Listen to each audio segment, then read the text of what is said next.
Is that better? Yeah.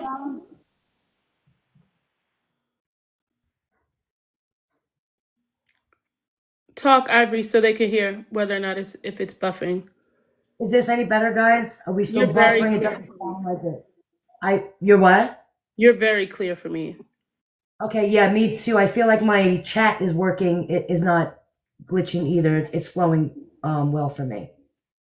All right, good, Diane. Thank you. Thank you, Nicole. Thank you, Magda. So yeah, what I was saying was I had been in a few lives today. I saw Prison Princess in a live, and I went in there and I chatted a little bit. I only had a few minutes, but I did share her live. I did like her live. We wanted anybody who's putting out any of this information. We want to share it. It doesn't have to be just us. You know, we all want to work together and put everybody out there. This information needs to get out there. And so always remember to support. If you see a video and you liked it, it takes another split second just to repost it. You know what I mean? To get it in front of a few more people. So it's really that simple. You know, like them, repost them, like their live, share it. It takes a few seconds just to share it. You know, get them a couple more viewers, even if you can't hang in there. And so, yeah, anything you could do. And again, not just us, all the creators talking about this. Thank you, Jan Ran. Yes, thank you for the heart meet, guys.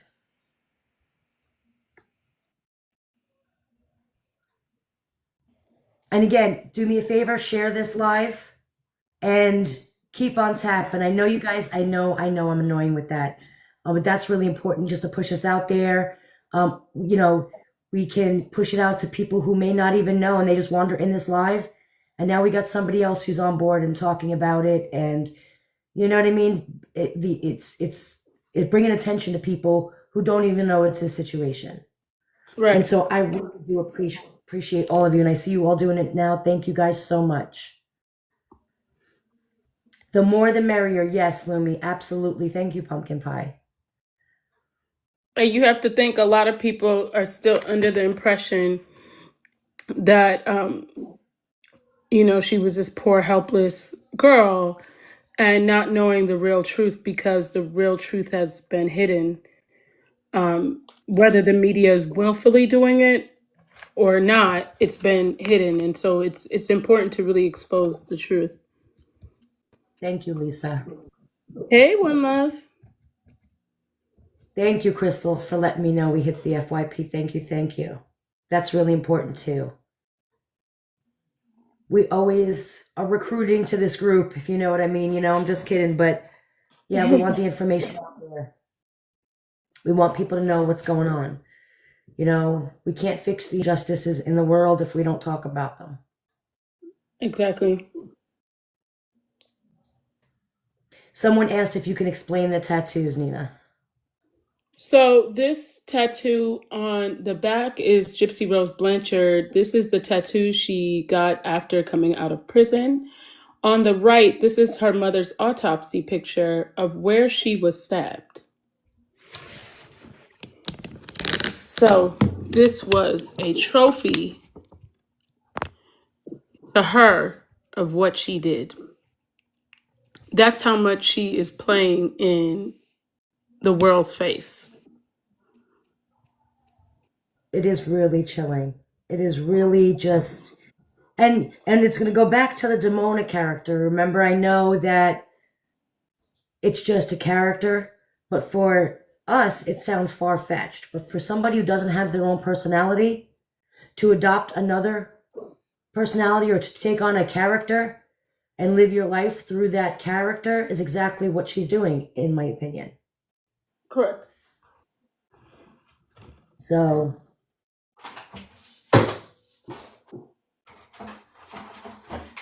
yeah.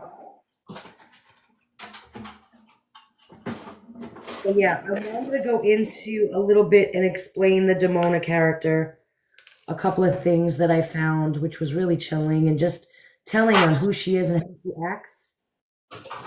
And it sounds really weird to be like, oh, here is a cartoon or some role-playing character. And, you know, but she's adapted so many of the characteristics of this character, it's chilling.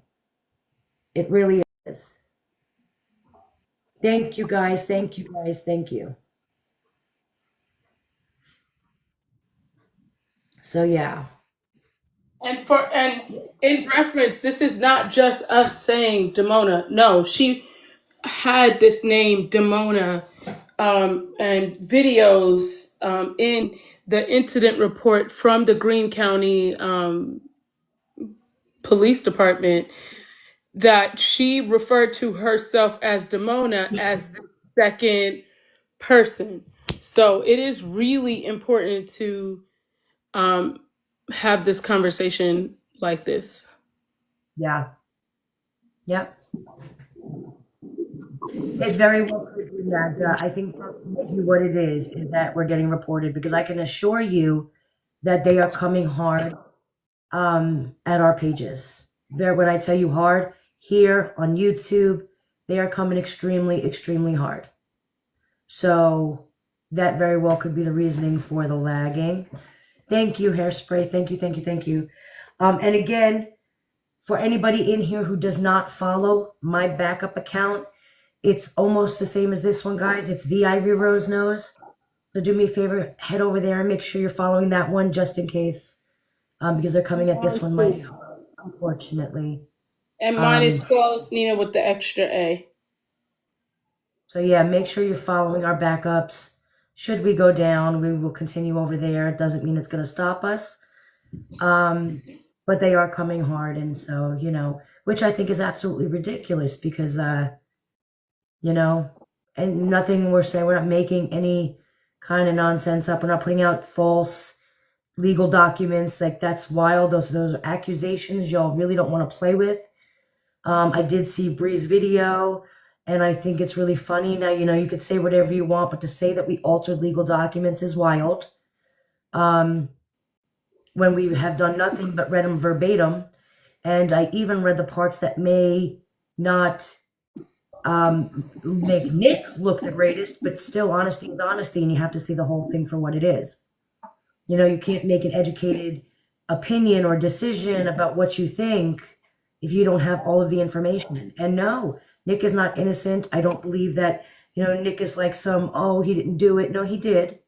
We have to be honest. However, I think the trial and everything else was completely unjust. So, yeah. If I was altering it, I would have made Nick look a whole lot better. And I can assure you I could have made Gypsy look a whole lot worse. Not that she needed any help. But I'm just saying, to make accusations that people are altering documents with state stamps and court stamps is wild. That is a wild accusation. However, they make up these accusations, but nobody has ever come to me and said, hey, you know what, Ivory? You said it says this, this, and this, but what I have says something different. Well, come to me with it, and we can discuss it on a live.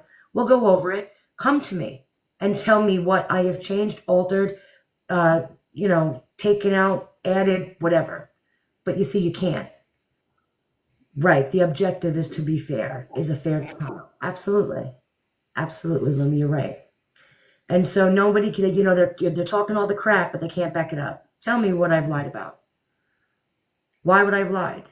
I made him just look just as bad as her. I'm just reading from the paperwork. It's 100% honesty. It was verbatim.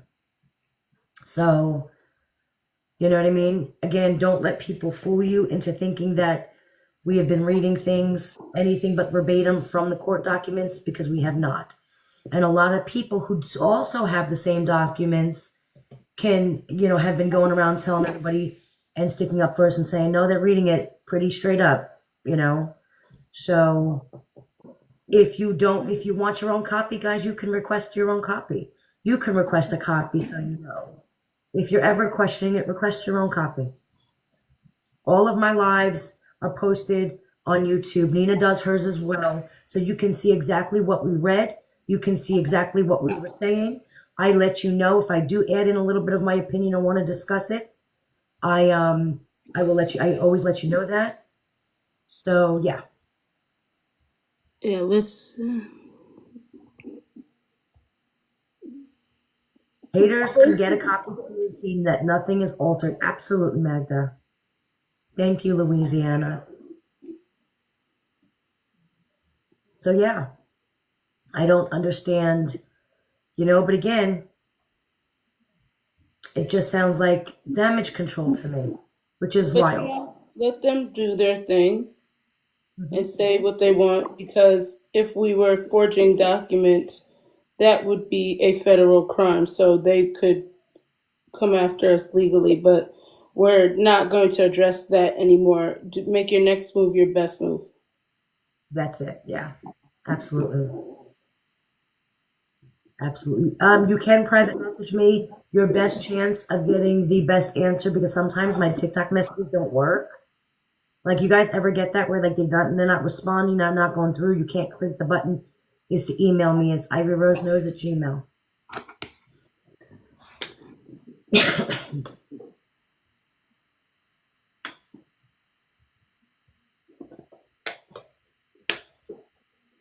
All right, They so we're do. going into this character, Demona. Demona is Gypsy's character, where Demona and Gargoyle are from Disney characters. If you really dig a little bit deeper, um, she was into BDSM. She was into unaliving people, with um, the same weapon that was used on her mom. So this is all going to make sense when you understand this character Demona, because everything that she plays aside from Demona is within this character Demona. So it's kind of like a tree and different branches. Hmm. And again, just to reiterate the fact that Demona is a character that she decided to go with during her role playing. That's whose personality she decided she was going to be. Nyx also did the same thing, though. In all fairness, he was into the BDSM thing too. And he also had a character. His character's name was Victor. Victor was a vampire. Victor was a lot less powerful than Demona. And You can we can also just. look at our previous videos about that Hmm. if you want to see that on our YT pages. So, because I want to make sure we get as much information to you all as possible.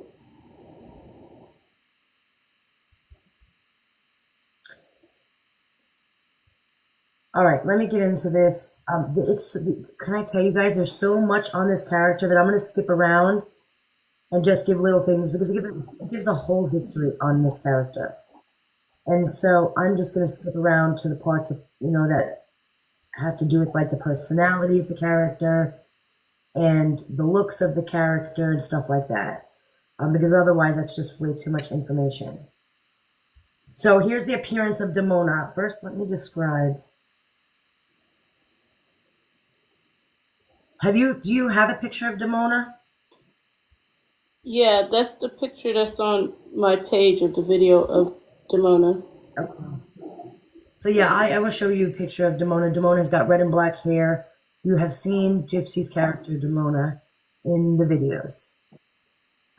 So her appearance, physically, Demona is a female gargoyle with a shock of red hair and pale blue skin.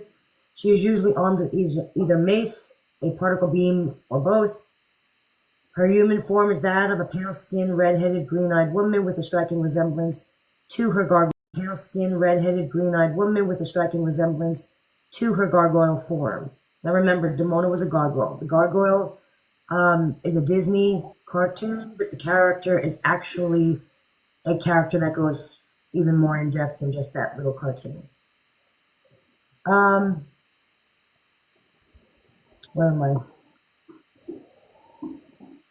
Striking resemblance to her gargoyle form. In fact, that musculoskeletal structure of the human face and her gargoyle head are virtually identical.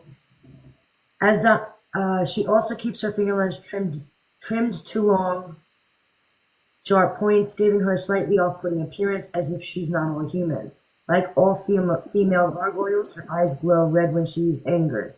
However, even as a human, Puck's spell of transformation may glitch in her eyes, and she'll get a glow when she's angry enough.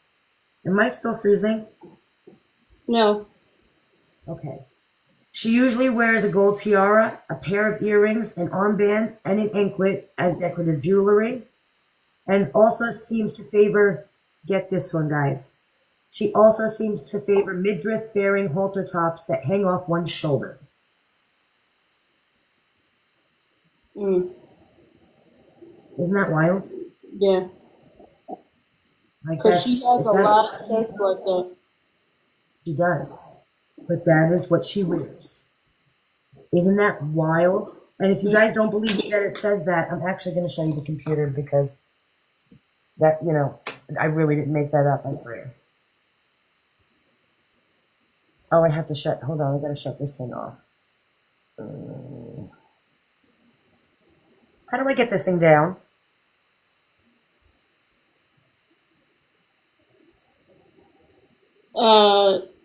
Just go to the effects.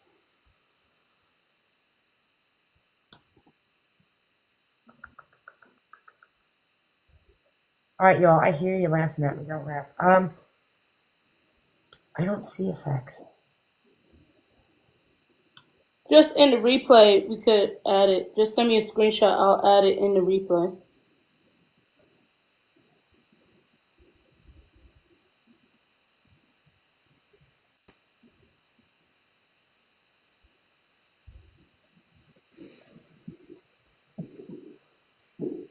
That's so funny. Okay. Well, trust me, yeah. That's what it says, I promise.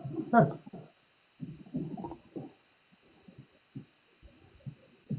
All right. But that's what it says. It says she usually wears a gold tiara, a pair of earrings, an armband, and an anklet as decorative jewelry. She also seems to favor midriff bearing halter tops that hang off one shoulder.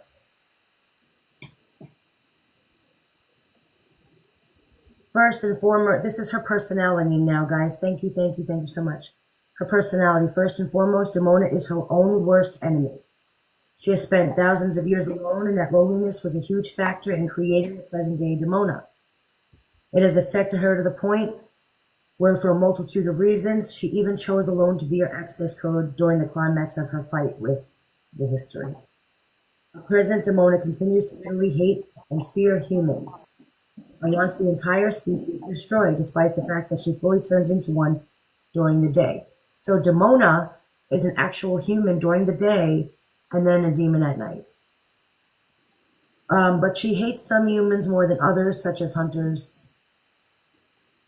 She knows deep down inside that she is ultimately responsible in part for the Wyvern massacre, but is unwilling to consciously admit it, and therefore makes the human race her scapegoat, to avoid facing the blood on her hands. She does not want to die. She possesses one gift that renders her death impossible: a stellar sense of self-deception. Nothing's ever her fault. Nothing's ever going to stop her. No one is worth sacrificing her for. It's not true, but she believes it. She also continues to have a strong craving for power, hoping that when she finally destroys humanity, and gargoyles subsequently rule the world, she will rule over them. In fact, the human name she chose for herself stands for divine destiny. She was taught an appreciation of power, but it's doubtful she's acknowledged that influence. Demona is also very mono-focused on her goals. She has no hobbies or interests and focuses her efforts on research, study, practicing her sorcery, making investments, and other steps towards her goals. As she escaped growing old, she doesn't understand aging anymore, and she only understands true immortality, and thus has no patience for it. Thank you. As for gargoyles' religious beliefs are concerned, Demona is probably lapsed or at least inattentive. She also didn't consider it a priority to hold a ceremony for the massacred when they were passed. Powers and abilities. Demona is a cunning and resourceful opponent, dangerous warrior, and a skilled sorceress. However, her anger and hatred have a tendency to interfere with her plans. For example, she will, in the heat of a battle, make the mistake of using her laser cannon as a club rather than firing it. She will also often alienate her allies or betray them, thus losing their assistance permanently. This has fortunately resulted in Demona's efforts to destroy humanity all failing. Demona holds the inherent physical abilities, super strength, durability, and prolonged youth. But it pales in comparison to her true strengths, sorcery. Hold on 1 second. Someone asked, did we see her drink the mojito in the Italian restaurant? The waiter actually did a video and said that it was a mocktail. We don't know, but that's not really. I mean, that's neither here nor there. If they caught her with crack in her hand right now, they wouldn't do anything. So that we, that's not even.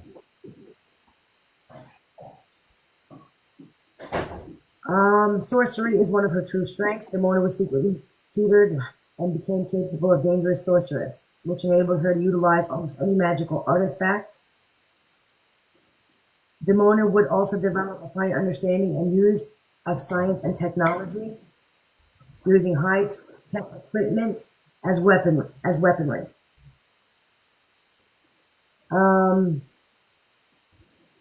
She gained the power to become human during the day. Through the transformation is very painful. It is also quick. Being the ever-deceitful demon that she is, Demona used her human form to create an alias to have her own company. Let me see. As part of the pact Demona entered into, she not only gained her prime body, but became immortal and eternal and does not age, and will revive if she's killed. Manipulation. Probably Demona's most dangerous weapon is her mind, as she can fabricate ingenious plans, backup plans, all deceitful and self-serving, and she is also a skilled manipulator.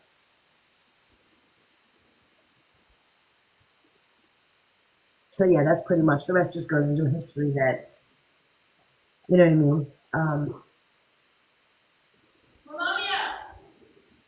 So yeah, but I think that when you start talking about the manipulation, not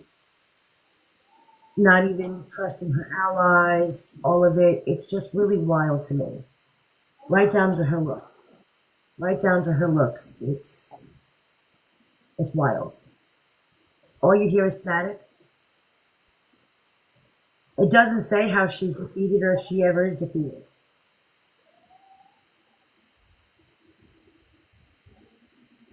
So I just think that's really, really wild. So I just think that's really, really wild. And then now I will see, I don't know how to get this thing down. I don't know how to get this background off of me. Anybody know how to get the background off? Because I also want to show you a picture. But I can't.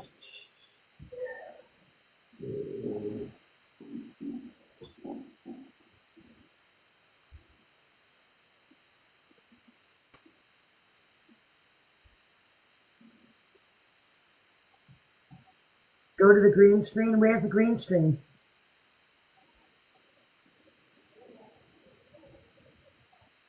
Oh, wait, hold on. Effects. Oh, I found it. Hold on. Oh, look at that. All right, here we go. I want you to see this picture.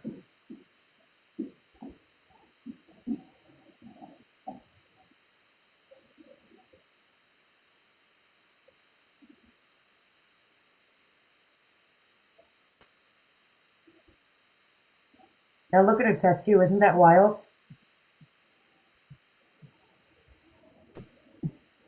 Look at the tattoo. That's wild to me.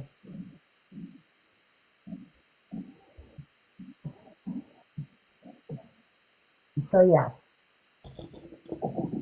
Isn't that crazy? So, yep. And the tattoo. And then I'm trying to, so you can Google Demona and They look exactly like her with the red hair, the red and black hair. Sounds like I'm down the hallway. Me? I wonder if that may be Nina. I don't know that I can meet Nina. Oh, I can. Is that better, guys? You can hear me now? Is that better? Yeah? Okay, good. So yeah, it was probably her staticking. But yeah, I just think that's really wild. And that's who she picked. And it's obvious that she really, she really gave thought to her character. She really did. She gave a lot of thought to it. And I believe that's like just wild. The fact that she uses technology, the fact that she's so manipulative, it's all just absolutely crazy to me. So if you guys remember, she had other characters, but they never had a story. The only character for her that had a story was Demona. If you watched her in her Dr. Phil episode, when he was asking her about her like egos or alter egos and these characters, she mentioned, yeah, there was Kitty, yeah, there was Candy, yeah, there was Ruby. But now Demona, she could tell you all about Demona. She knew what Demona wanted. She knew what Demona liked. She knew what Demona looked like. Like, she literally had an entire description for only Demona. The rest, she just threw names, and I think that they were just fluff characters for her. The one that she actually adopted was Demona. And that's the only one. Yes, Demona is the director of her story. And Demona is the only one that she could ever really, truly give an actual, actually define, actually give an entire background on. So she used Demona a lot more when it came to the unaliving and the planning. That's Demona's part in all of this. Demona was Victor's equivalent. It was Demona and Victor. So those were the two. It was Demona and Victor that worked on the unaliving and the planning and all of that nonsense. Not Ruby. It wasn't Candy. It wasn't Kitty or whoever else these other names were. It was Victor, which was Nick, and Demona, which was Gypsy. So yeah. Hold on, I can't. Yeah. Isn't it? It's absolutely crazy to me. Do I believe she has alternate personalities? I'm sure she does. But I think her own, I don't think she has any kind of personality herself. I think that because she doesn't have feelings, emotions, she doesn't know who she is because of her psychological disorder. I feel like she doesn't know who she is, and so she adopted Demona, this character. I really do. I'm sorry, guys. It's Italian ice. That's what I think, Tiffany. I really do believe that. That's what I think, Tiffany. I really do believe that she has that. That's just my opinion. I can't say for a fact, but borderline personality disorder sounds like it's definitely a possibility. She's better than everybody. She talks about everybody that way. Absolutely.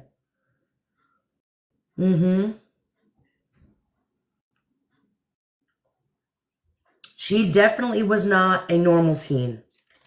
I definitely believe that Gypsy had a psychological... Well, we know that she had the microdeletion. We know she said it herself on her video that the microdeletion could cause psychological issues. And I do believe that her hypersexuality and her all stems from the microdeletion. I really do. I think she was born that way. I think that Dee Dee did know that she had problems. And I think that not only was Dee Dee keeping her from men because she was protecting her daughter, I do believe that Dee Dee was also trying to protect everybody else that came in contact with her. Because we know our children. We know them. So I really do believe that as a small child, she started noticing something was wrong with Gypsy. And that's why She was being kept. Oh, my mother was trying to keep me away from people, so she was putting bags on the windows, wasn't it? That she was putting bags, and she was putting like stuff covering the windows, and it was because she didn't want me to have access to outside or for anybody to look in, or you know what I mean? Like, no, I think that Dee Dee knew that she was doing all this nonsense and was embarrassed and didn't want people looking in to catch her. Because between the court documents and everything else, this girl sat on that just the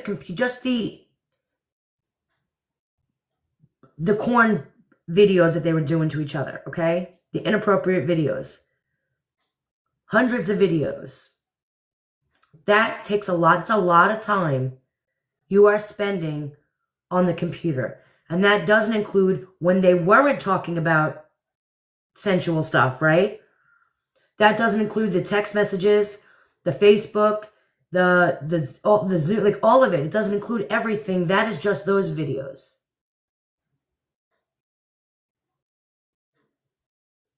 Can you hear me? I can't hear you, if that's what you're saying. But carry on, because it's just kind of funny to watch you be like a mime. You're like,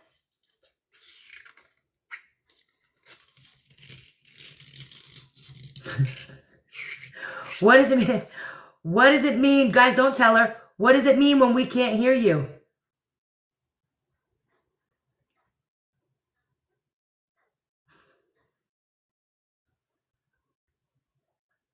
Oh, am I the one that has to unmute you?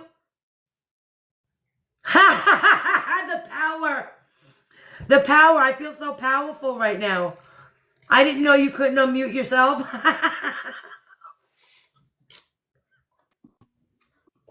Can you hear me now? Yo, you're talking 90 to nothing, and I'm like, Ivory. And I'm like, yo, she just straight up ignoring me. She's like, yo, I don't even care. You guys think I read the chat? When I tell you I zoom in and I just get lost in conversation, obviously I didn't even see you, but I didn't know that if I mute you, I'm the only one that can unmute you. I had no idea. We just heard you, and I was like, oh, let me mute her. I'm like, wait, she's just running her mouth 90 to nothing. Like, she just not gonna stop.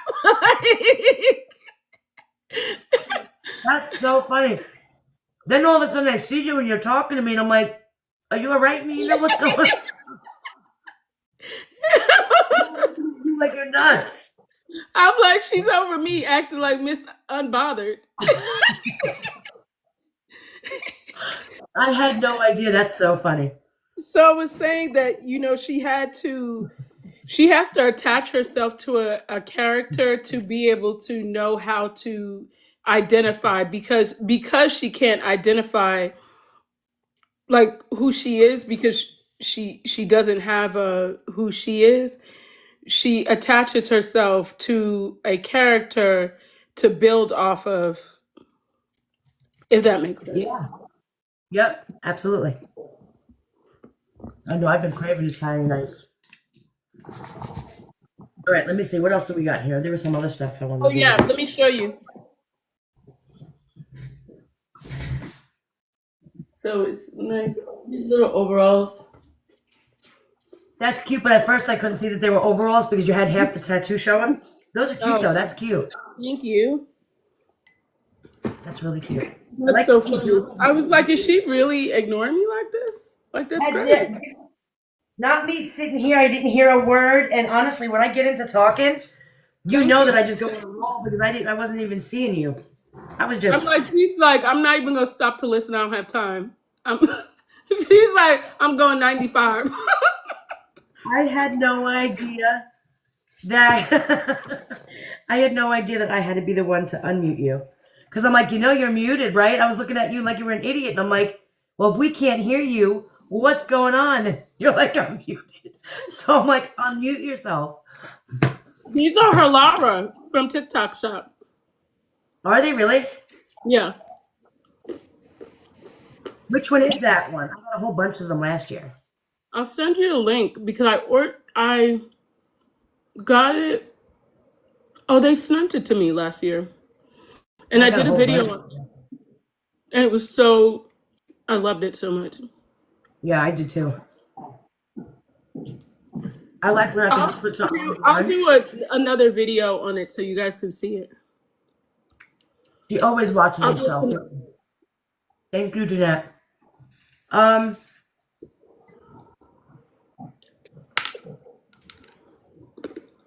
Me and these peanuts.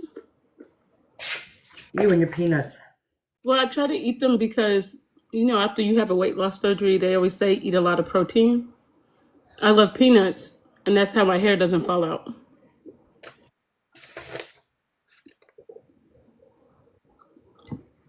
So this is, you want to go through the backpack and the camera?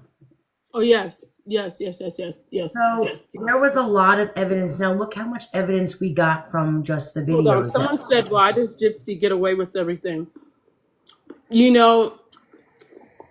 Everything that glitters is not gold.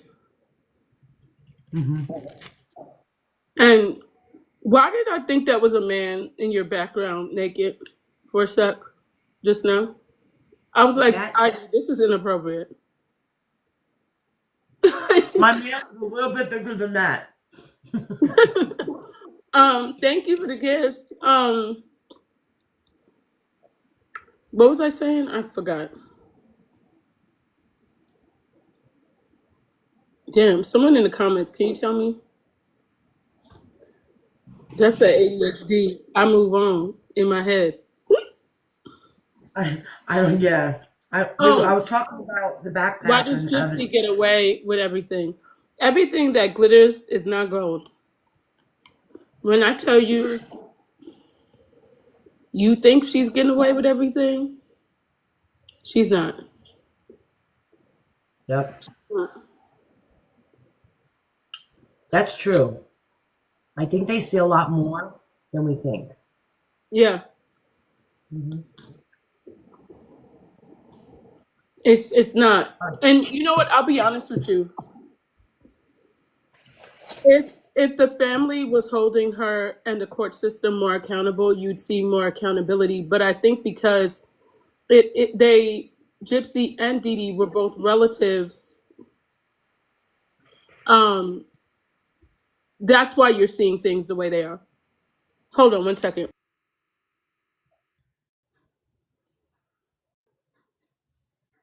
She's right.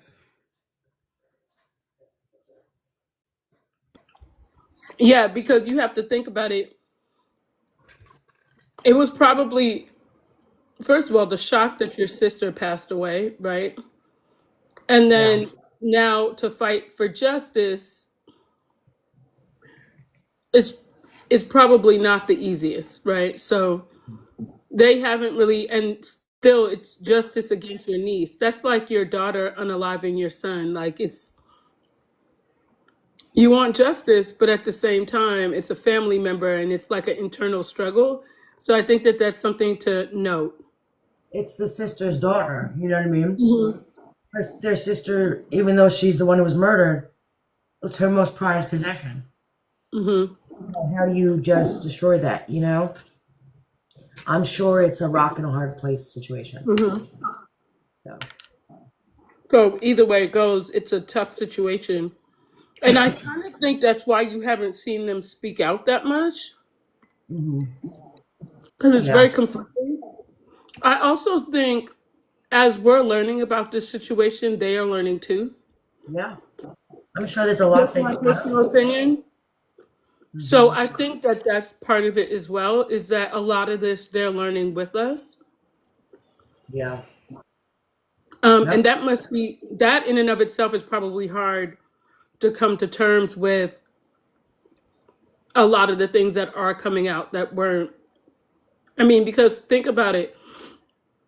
Dee Dee's not here. Nick is locked away. She's the only narrator of the story. Isn't that wild that there's only her side? There's nobody. The villain is the narrator of the story. That's insane. Yeah.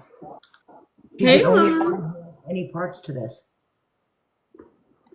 Yeah, and so that's how she's been able to narrate the story. So it is really important to keep that in mind. Hey, Lauren. Yeah. That's yeah. Why can't they get to Nick's story? You know, I think she's made herself look so good and made Nick look so bad that for people who don't know the actual story, why they don't feel like they want Nick's version of the story. What is he gonna say? He's some horrible, evil piece of shit, right? Isn't that what Not Gypsy only, said? not only that, and I really, this is going to be very hard for people to accept. So me saying this is probably going to be tough. But we are raised to be very sexist. Thank you, Lauren. Yeah. Right? That's embedded on us. Like women are like the weaker link, men are the ones that are dominant. So naturally, we're told that only Nick could have dominated the story, right? That's programmed in our heads. So in order to really truly understand this, you have to deprogram the misogyny, Yep. right? And you have to really grasp the concept of the fact that not only is Gypsy a woman, this is also a narcissistic woman that is probably a psychopath or a sociopath, right? Likely.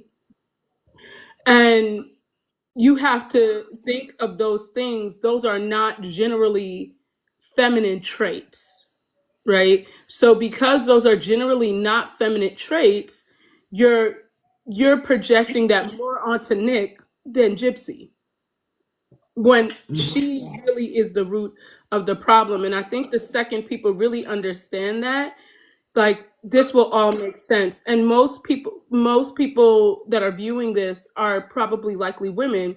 And because of that, you're thinking, I would never do that. So why would she or anyone else do that? That is a woman, right? So we have to debunk the misogyny, the sexism, and also keep in mind, this is a man that was disabled. He was collecting a permanent disability check. He had a low IQ. He was very high on the spectrum as far as autism. So this is someone that automatically, or low on the spectrum, in terms of like understanding. And even if you watch the interrogation, if you're on here, I have the interrogation on my YT page. Jack! It's important for you to understand that, because it's, I think a lot of people don't really understand this because they think, oh, she's just a woman trying to be a mom. It's so much deeper than that. And you really have to understand what's going on, and you have to see it from outside of your shoes versus looking at it from your shoes. You have to look at this as someone that would even be diabolical enough to orchestrate their mom's unaliving. Yeah. Yep. So I've been printing them out by section because then I know what I'm supposed to read and I don't get lost in an email of, What's the justice for the toothbrush? They play too much. I can't even.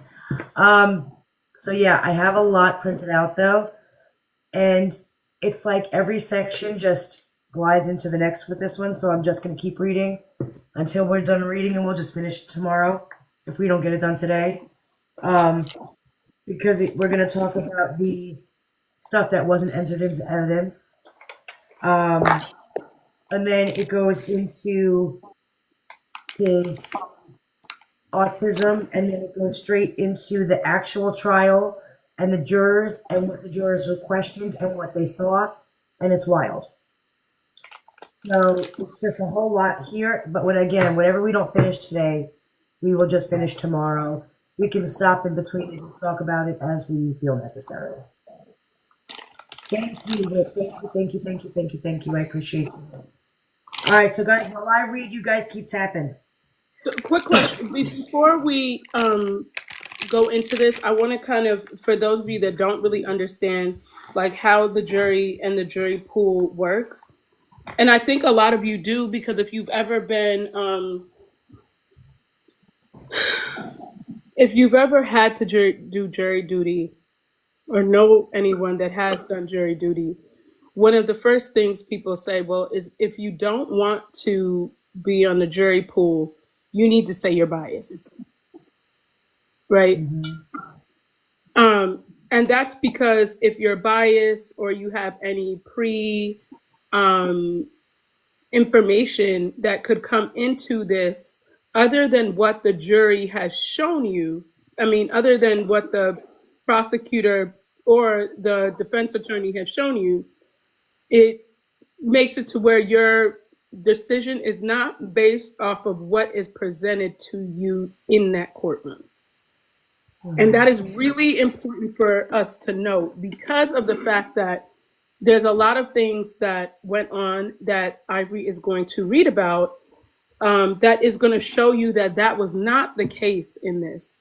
And even just on that alone, this case was handled completely incorrect on all aspects, including Dan Patterson. So, and Dan Patterson is the district attorney for Greene County. So I just want to put that out there. So the jury pool should have several, it's supposed to go in like a series of questions, and then it eliminates some people, right? And then there's some more questions, and then it gets eliminated, right? And then the defense and the prosecution come up to an agreement with the people that will be on the jury pool.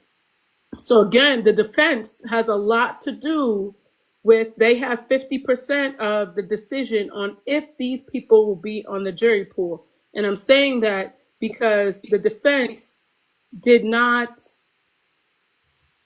say, no, we don't want this person. They know prior information. This is not going to be justice for Nick or justice for Didi. This is not going to give a fair trial. That was not there. So that is very important to note. So as she's reading this, I want you to keep that in mind, that the jury pool was supposed to be questioned, and based off of the answers that they had, it should have been a whether or not they should be sitting in on this trial or not. Yep. That was bold. All right. You ready? All right. Y'all tap Ivory. Here we go. This is a motion for order for disclosure of evidence seized by the state and admitted at trial. Comes now by and through undersigned counsel, and respectfully request this court to order the state of Missouri grant access for the purpose of inspection a Canon digital camera and memory card seized by the state and admitted as evidence in the underlying criminal case. And 1 second. I just want to answer this question because this is the second time they asked. She said, Ivory, as a nurse, wouldn't the doctor be charged for malpractice? I'm going to answer this first and then let you go ahead and answer. So there is a period of time that you could sue for medical malpractice, right? But in this case, there is no malpractice for Gypsy to even sue on, even though the time would be up. I think it's 8 years. The time would be up, but she herself admitted in the court documents that she's lied from the time she was 6 years old after she had surgery, when she was paralyzed for whatever amount of time. When she did get the feeling back in her legs, she stated that she was not honest and she didn't tell her mom until 2011 when she decided to rebel and run away. So that means that she was lying. And then also there was in a part where the doctor said that they also did whatever that muscle test is, where they hit the knee, the reflex test. And in that reflex test, they saw that she had a reflex. So they were really baffled as to why she couldn't walk, right? And that's why Didi really thought there was an issue. And that's why saying she had Munchausen by proxy is really a conflict, because in order for you to have Munchausen by proxy, you have to be making that person sick, not that person saying that they are sick, and you're only trying to fight for your child's best interest. So that would be the big difference. And that, just on a legal aspect, that would be what it would be. But Ivory could carry on with more on the malpractice. So if they truly believed that, if Gypsy truly believed that the everything the doctors put her through was malpractice because they did it to her when she didn't need it, or even though she didn't need it, because her mother said to, even though the statute of limitations to sue may be up, that doctor and that healthcare system can both be reported to boards. Every doctor that's come in contact with her that she's saying, you know, abused her in some way, shape, or form by not doing right by her and just listening to her mother, they can all be reported to state boards. Their license, the licensure board, the hospitals and the hospital healthcare systems can all be reported to the state. There is a higher board that overlooks that as well. So all of these people, if she truly felt like they did abuse her, and they performed surgeries and procedures on her, there's absolutely a whole lot that she could do that I don't believe she's done, because if there were lawsuits like that or reports to the board, all of that is public record.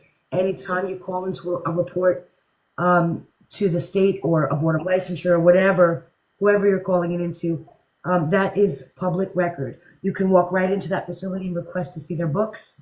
You can request to see any complaints that were put in. You can, all of that is public record. You can look up a doctor's license just like you can a nurse and see if we've ever been reported on anything. Have we ever sat before the board due to allegations or accusations or whatever? So you can see if she did that, you would be able to see if she has. You would think that if these people really did abuse her, that she would have reported them to someone, even though she couldn't monetarily gain by suing them. You would think that if she, if these people did that to her, that she would take it so serious and be like, you know what, I wouldn't want that to happen to other children. So I'm going to do what I can to prevent that from happening to somebody else. And that she would have taken it upon herself to report all of them. She has not, I've checked. And again, that goes right back to why. Why didn't she do that? If they really did her an injustice like that and they really did medically abuse her, then why didn't she report any of them? Why didn't she speak to the licensure board? Why hasn't she contacted anybody? And she never did. As far as suing, she did say in the Vials Files podcast episode that they wanted to sue and that her and Christy were looking for a lawyer, but that none of the lawyers would take it. Listen, let me tell you something about an ambulance chaser, okay? These people love that crap. These people love when people want to sue you for malpractice. They love when people, you know what I mean? Because that's what they are. They want to hear, oh, this doctor, this hospital did something to me. They see money signs and they're going to go hard. Because 9 out of 10 times these healthcare systems, they don't go on to trials and they settle it out of court. So any lawyer knows that if they take on a big healthcare system for something like that, 9 out of 10 times they're just going to settle out of court unless they're actually lying. So the fact that she has no lawyer that is willing to take a case like that, I find unreal, unless she's lying. And also any lawyer would have picked it up. There's no lawyer saying, no, I don't want that. No, they won't want that. Because that's almost like a slam dunk because, again, they settled out of court. They're not even willing to pay the money to go to trial. We're just going to pay you a couple $100,000. $1 million or $2 million is nothing to these people. You're talking about an entire healthcare system that backs Mercy Children's Hospital. It's not just a standalone hospital. They're a healthcare system. So, yeah, if she was telling the truth, the problem is she didn't contact lawyers. Why? Well, because if she did and they looked into her case and they thought that she was lying, that's the only reason they're not going to take it. Is that they don't think that she's got anything to play on, that they see that it's obvious that she's lying. So, but again, they all could have been reported to the board. She could have done something. If she did nothing, it's probably because she lied. And this would be a case that if it was legitimate, any attorney would want to take this. This is a very high profile case. Going up against the Children's Hospital would look good for any attorney taking up this case. Um, there'd be absolutely no reason for them not to take up this case. So the fact that she cannot find one, that should tell, first of all, She ain't looking. that's like Stevie Wonder saying he's looking for a pen, okay? Yep. She ain't looking. Because, and what about Stanfield? Let me tell you something. Just because you're this kind of lawyer doesn't mean you can't. Law is law. You don't even need a lawyer. You can technically go in and do it yourself. Mm-hmm. I'm going to tell you, if she actually had a legit story, anybody would have bit, because it's a guaranteed case. Wait. Because what she's saying is true. They would never even take it to trial. They would settle. I'm telling you right now, they would. They want to pay to hush it up, keep it quiet. Nobody wants our healthcare system out there. Don't go to Children's Mercy because, Lord, you know, they're being tried. You see, don't come on. No, it's crap. And it would I would actually venture to say that it would probably be a class action lawsuit where they would be looking for other people with the same experience. So when you don't see that, you have to question the story to begin with. Right. Absolutely. And again, you're not just saying one doctor, one hospital. You're saying every medical professional you ever came in contact with is corrupt. Yeah. That's wild. Literally.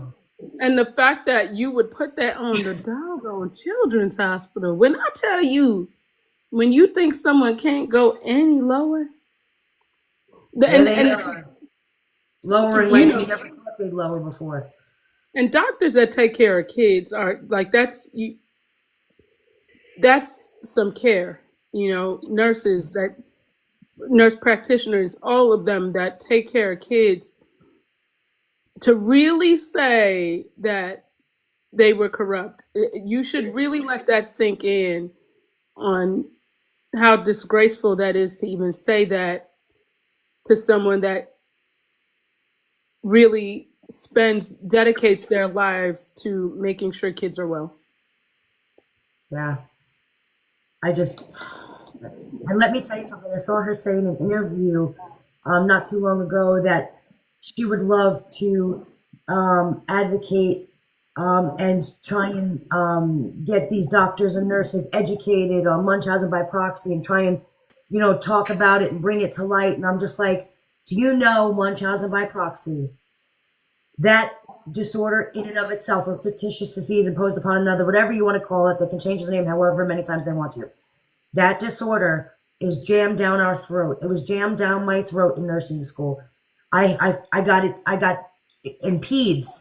I got it in every aspect of nursing. I got it in the legal nursing section. That one specific disorder, more than any other one, more than HIV and AIDS, more than, you know what I mean? Everything you can think of was jammed down my throat so hard. This is what you look for. Make sure that you're speaking to the patient, not the parent. That crap is jammed down your throat. I don't know. I am still currently a nurse, yes. Same as an EMT, because I was an EMT before I was a nurse.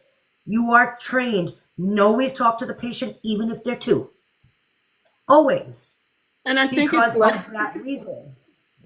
And I also think it's like less than 1% that, and let's be real, and I've looked this up. Yeah. I have not seen a case of Munchausen by proxy that was actually identified as Munchausen by proxy by a doctor. So you're right. It actually is a very small amount. Why it's jammed down our throat is because 9 out of 10 times, apparently, in everybody else's case, but Gypsy Rose, no. Seriously though, 9 out of 10 times, the victims of Munchausen by proxy don't make it. And so they're trying to prevent death because the result of that disease is death of the proxy. And so that's why it's jammed so hard down our throat, is because that's usually the outcome. And it's like, let's try and prevent it before it becomes a death. And so I have reported myself, people with concerns and made reports about possibility of Munchausen by proxy, because the second I even think, I'd much rather you call me, you're going a little too far than me to miss something. And every nurse is going to say that I'd rather make an ass out of myself and report it than be the person that misses it, because then I'm held responsible legally. So my license is online. If I even think it, you're being reported. And so, you know what I mean? Everywhere. And that's how it is. I don't know if are there any other nurses in here? Like someone said they're an EMT. CNAs, same thing. I've educated so many CNAs on it, especially when you're in a children's hospital or like a doctor's office or a medical practice like that. That stuff is jammed down our throat. No one's looking for the lawsuit. No one's looking to lose their license. No one's looking for a child to die, and it's not always a child. It happens in long-term care. It can happen with children with their parents in nursing homes, and then they're doing things to hurt those parents just so they can, just so they can get the attention from it. And then they end up offering them for insurance money. It's Munchausen by proxy is actually a big thing in nursing homes and stuff like that, more, just as much as it is children. And so when I tell you it's jammed down our throat, it is. And someone just said in a nursing home too, yeah. All aspects of medical care, doctor's offices, I was trained in giving trainings on it. It's jammed down our throat because usually the outcome of Munchausen by proxy is death of the proxy. It's almost never murdering the person with Munchausen. In fact, they've said that she would have been the only case alleged, but also again, defying the odds on all of it. All of it. She's the best victim out there. Crazy. Absolutely crazy. But you're in here watching God's Chosen, so are you obsessed too? Somebody called God's Chosen judging you? Because there's that. All right, y'all. But when I did look up actual cases of Munchausen by proxy, there was no solid, and Gypsy has been the spokesperson for it, which is just because there are none. Doesn't happen. That is not a thing with by proxy. Nope. Absolutely crazy. All right, so here we go. The motion for order for disclosure of evidence seized by the state and admitted at trial.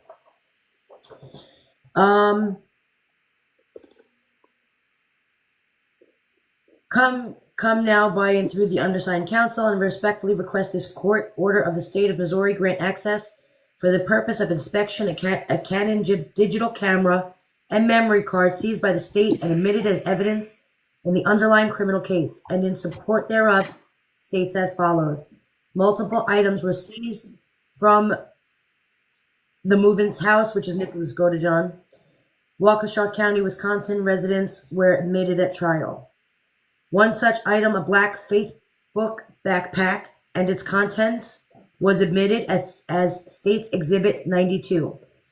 Contained within the backpack is a Canon digital camera with a 4 gigabyte memory card. To counsel's knowledge, the contents of the camera and camera memory card were never inspected by trial counsel or the state. Due process requires post-conviction counsel be effective and raise all meritorious claims. Claims not raised within a motion for post-conviction relief are deemed to be waived. In order for counsel to investigate and raise all meritorious claims, including any claims that trial counsel was ineffective for failing to adequately investigate and present evidence to contradict the state's theory of the case, undersigned counsel needs to inspect the contents of the digital camera and memory card. Whereof movement prays this court order the state of Missouri grant movement access to, for the purpose of inspection, the Canon digital camera and memory card contained in State's Exhibit 92.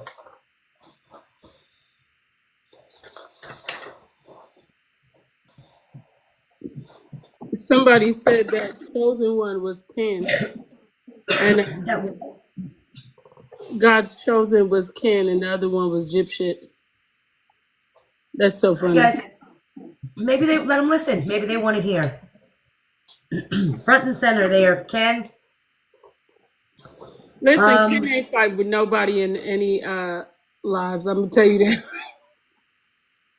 Maybe Ryan, but I don't see Ken get. Ken is like, my name is Bennett and I ain't in it. I'm just here for the show, okay? Literally the show. All right, suggestions in opposition to motion for court order for disclosure of evidence seized by the state and admitted at trial. Come now, respondent, state of Missouri. All right, now remember, the state of Missouri is the respondent. Nick is the movant. Is that how you pronounce it? Movant? Movant? Whatever. Come now, respondent, state of Missouri, by and through prosecuting attorney Dan Patterson, and for its suggestions in opposition to Movant's motion and court order for disclosure of evidence seized by the state and admitted at trial, and states as follows. States Exhibit 92, a backpack and its contents were admitted at trial. Trial transcripts at page 617. Among other personal property of Gypsy Blanchard, this backpack contains a Canon digital camera with a 4 gigabyte memory card. The digital contents of the camera's 4 gigabyte memory card, however, were not admitted into evidence during the trial, and neither the camera nor its memory card were referenced in any trial testimony whatsoever. The investigation revealed that Exhibit 92, the Facebook backpack, and contents were the personal property of Gypsy Blanchard. Movant's counsel acknowledged that the camera and its SD card from the Facebook backpack are the property of Gypsy Blanchard in an email to the undersigned dated April 20th, 2021, stating that, and here it is, Mr. Patterson, during our evidence view yesterday, we came across a Canon digital camera with a 4 gigabyte SD memory card in it among Gypsy's belongings.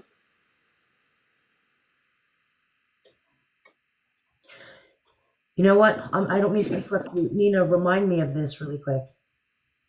Later on, just remind me to come back to this. Hold on. You know where I'm going with this? All right. I'm sorry, I didn't mean to do that, guys. I'm going to go back to the letter, okay? Mr. Patterson, during our evidence view yesterday. Your phone. Ivory, look at your phone. I'm looking at my phone. Just put us on pause and look. Just put us on pause and look.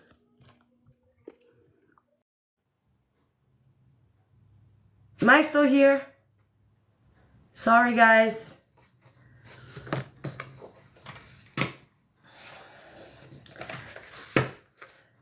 Where'd Nina go? She needs to come back. Did I kick Nina out? Eeps.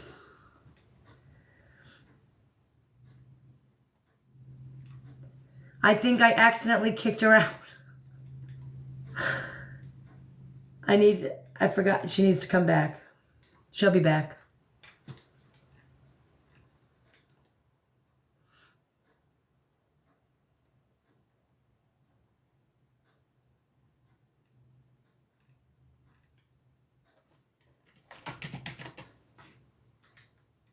Thank you.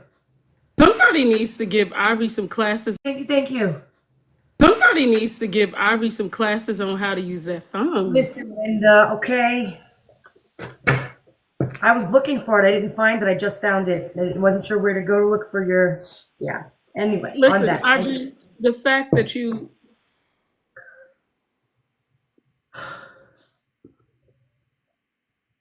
Are we judging here? Listen. Not quite. Let me start reading before she calls me out here. Ready?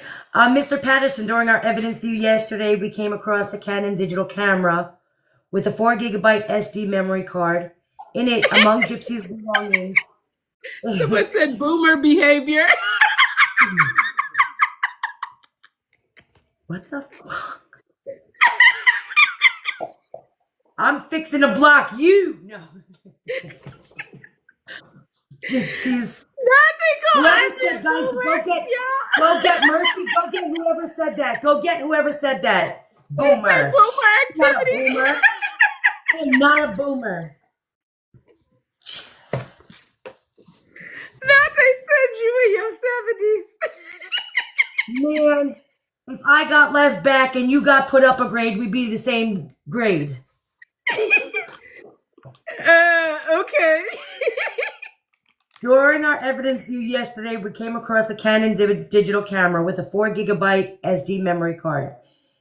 In it, among Gypsy's belongings in the black LifeSpring backpack, or to our knowledge, that card was never looked at.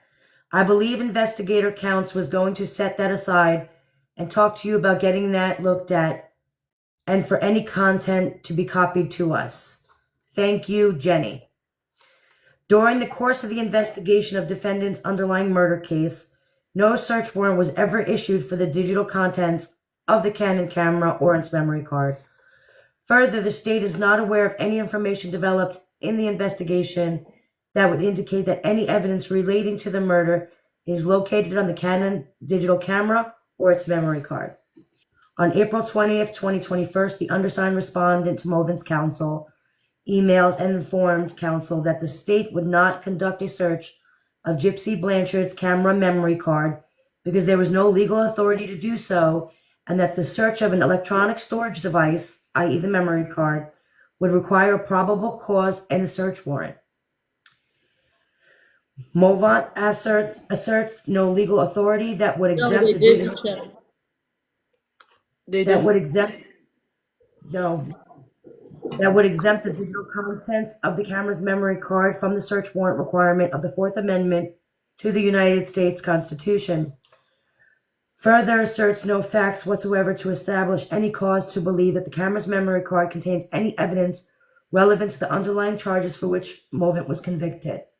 Simply put, Movin's counsel is curious as to what is on the SD card and is asking the court to allow Movant to discuss a fishing expedition in violation of a Fourth Amendment.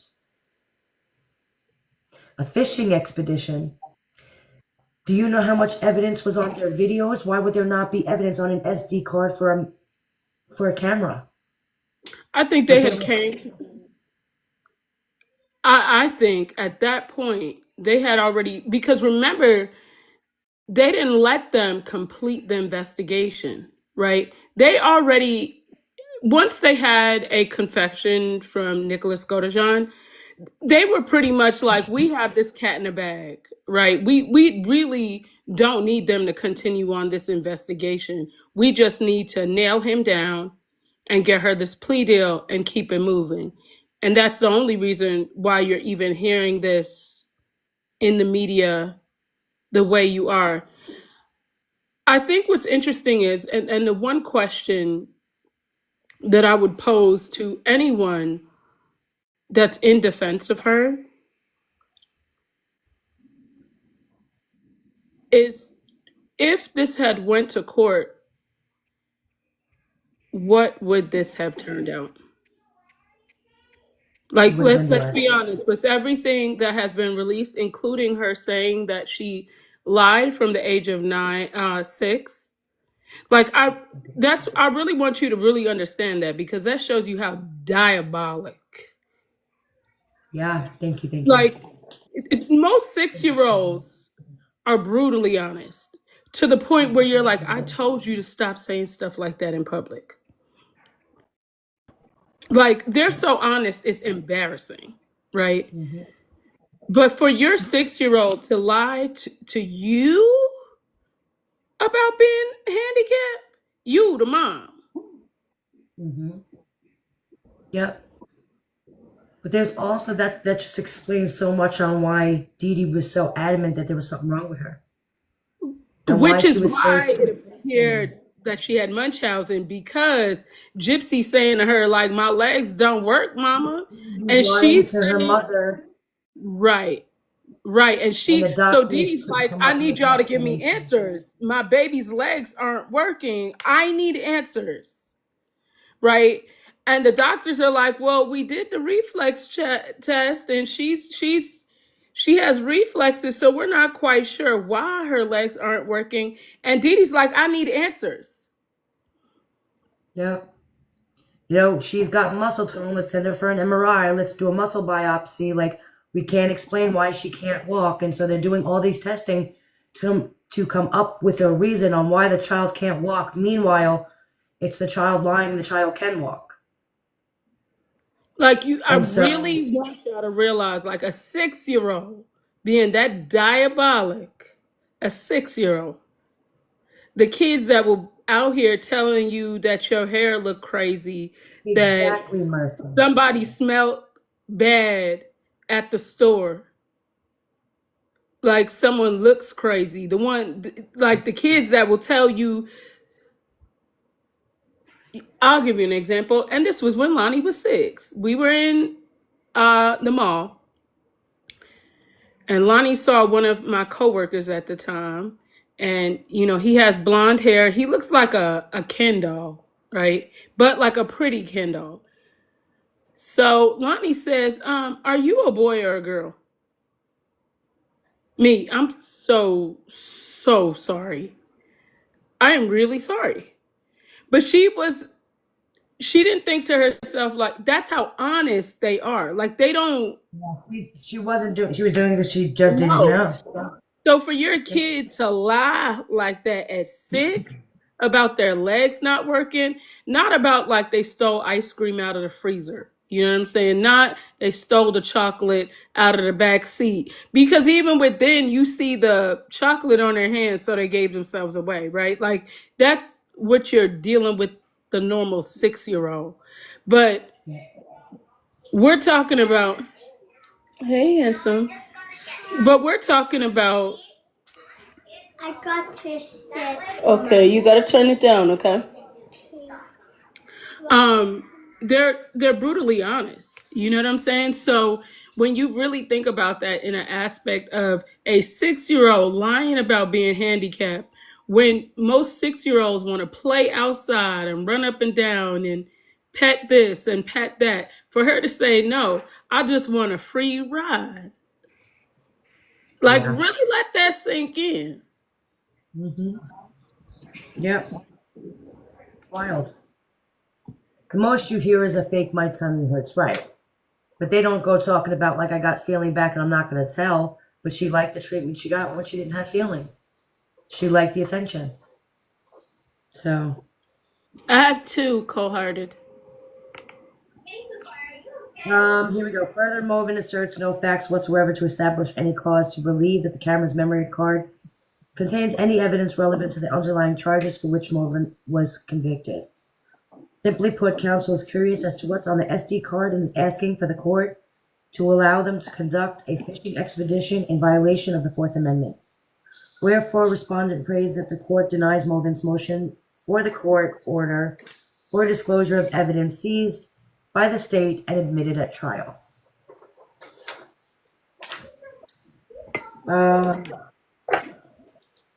Pending before the court is a motion by the movant, which is Nicholas Godejohn, for disclosure of evidence. The state has objected to the request, and a hearing on the issue was held April 27th, 2021. After due consideration of the arguments of counsel, the court finds that Movant, is it Movant? Movant? I don't know why I can't say it. Movant's suggestion that movant, right?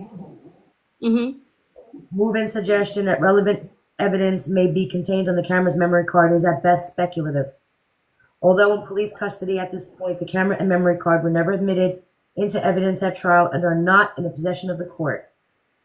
Since this item is the personal property of movant co-defendant, of the movant's co-defendant, movant may have remedies available to obtain the items in question.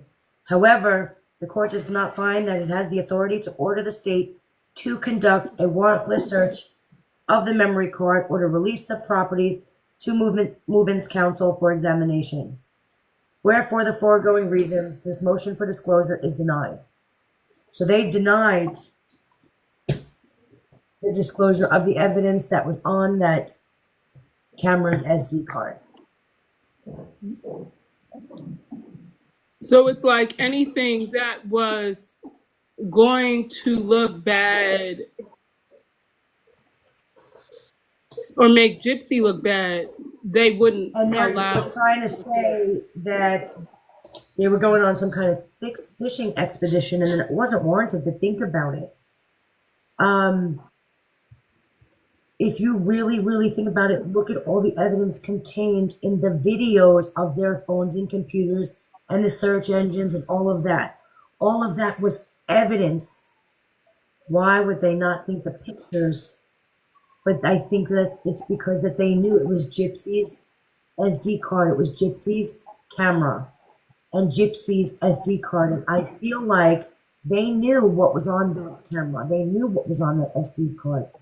And if it got into the hands of anybody else, and this is my own speculation, guys, that if that evidence, those pictures got into the hands of anybody else, well, maybe, just maybe, she wouldn't have gotten a plea deal, or she shouldn't have gotten a plea deal. And maybe it would have been evidence to absolutely back up Nick. And I'm just saying, that's just my theory on it. But let's continue. It really bothers me that pictures, videos, like, why would you think pictures wouldn't be evidence? There would be nothing on there that they could use. That's wild. Yeah, I mean, you can imagine what was on that SD card. I mean, think about her in those Demona pictures. All of them pictures were her holding the weapon, licking it, and, like, that is the time we're supposed to block Ivory all at one time. Okay. And guard toothbrushes like it for your life. Because you never know what somebody's doing with them. Okay. And I think that is the lesson we should learn, is that you never know what someone's doing with that toothbrush. So just guard it for your life. Put it somewhere where you can lock it up with a key. Okay. So you use it as necessary. I will absolutely use disposable toothbrush from now on. Every one is a new one. Every day I will just take a new package. Because I do not want juices on my toothbrush, but that's I like my toothpaste minty fresh. Nicholas Godejohn was denied effective assistance of counsel, a fair trial, due process, and was subjected to cruel and unusual punishment in violation of his rights under the 5th, 6th, 8th, and 14th Amendments of the United States Constitution.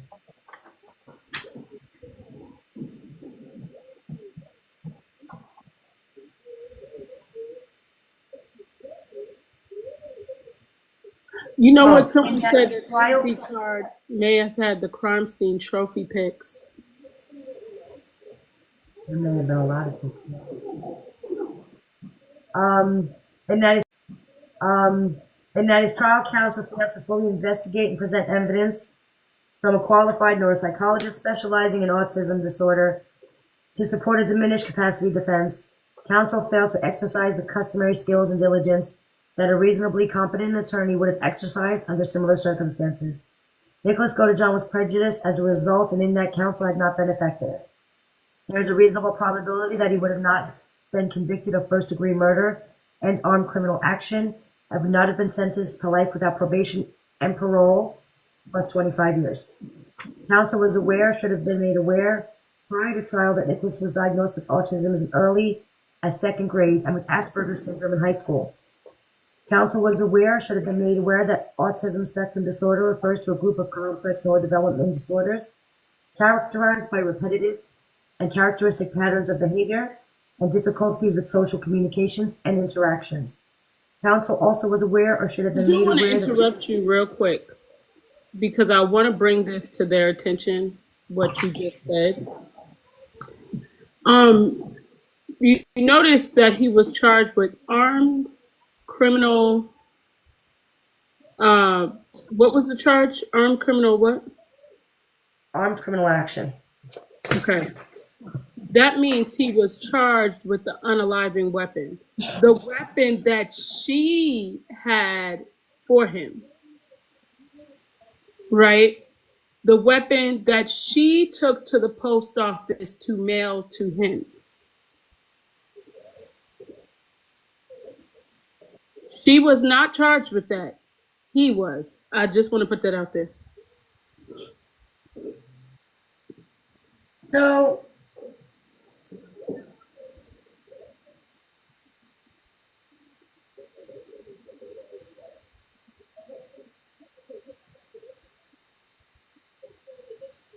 Which, in fact, she really that should have been a charge that they both were charged. If I mean, if it was one, it should have been her. But he was charged. Like he took the fall on another level. Papas, I need you to turn that down, baby.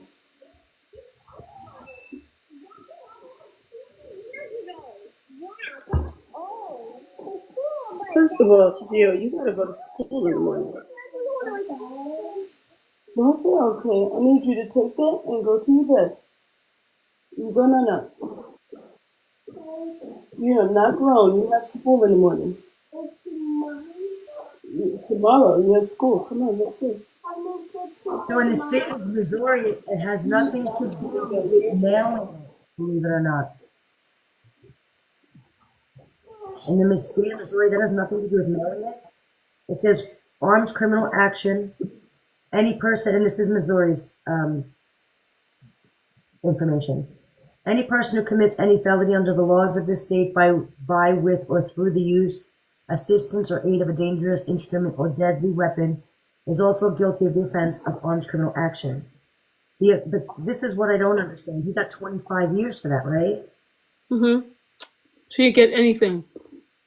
So it says for the armed criminal action only, it says the offense of armed criminal action shall be an unclassified felony and upon conviction shall be punished by an imprisonment by the Department of Corrections for a term of not less than 3 years, not to exceed 15 years, unless the person is unlawfully possessing a firearm, in which case the term of imprisonment shall be for a term of not less than 5 years.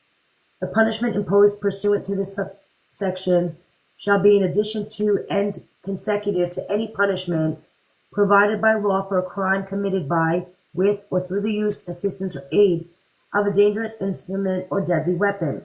No person convicted under this subsection shall be eligible for parole, probation, conditional release, or suspended imposition or execution of a sentence for a period of 3 calendar years.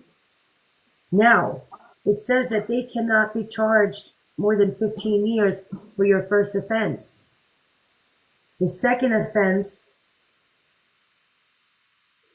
is not less than 5 years, not to exceed 30, and the third offense is not less than 10. When did that start? Because that may have been within the last 8 years that they, you see what I'm saying?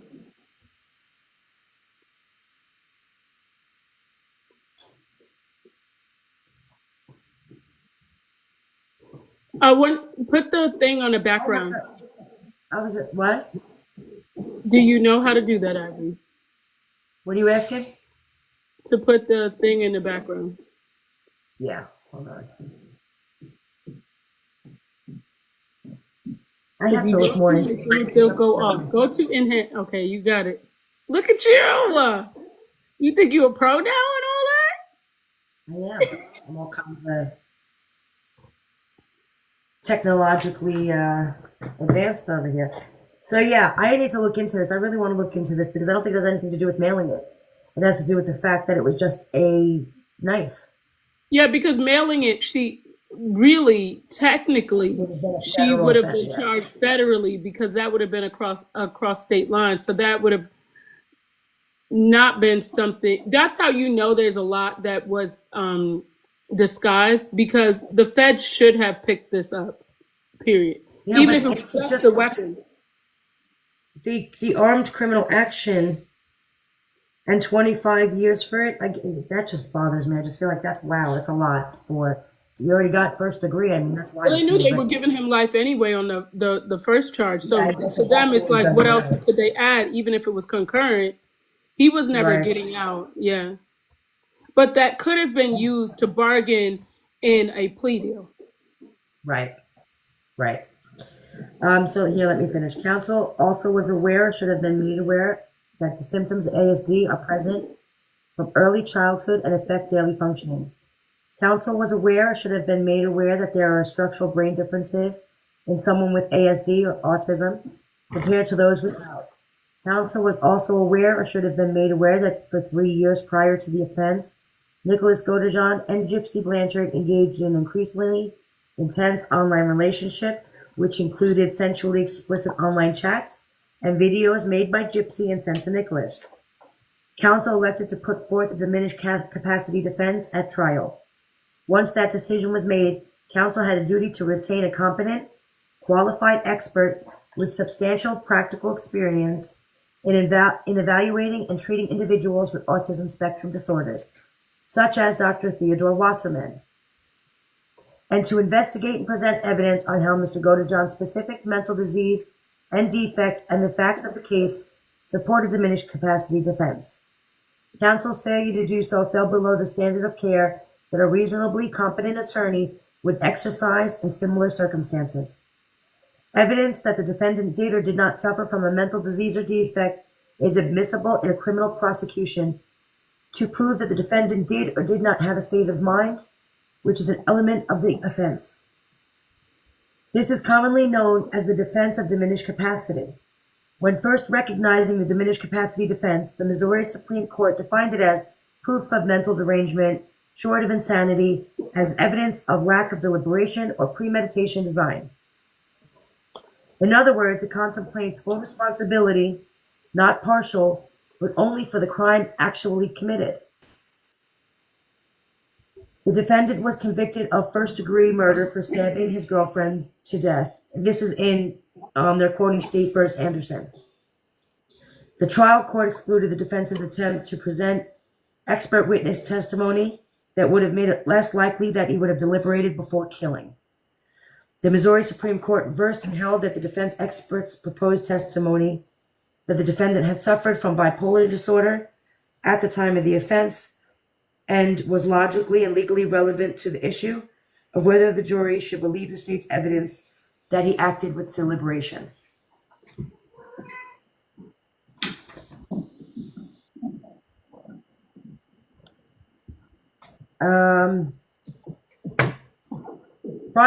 Now we're going back to them because we were just quoting another case, so now we're going back to them.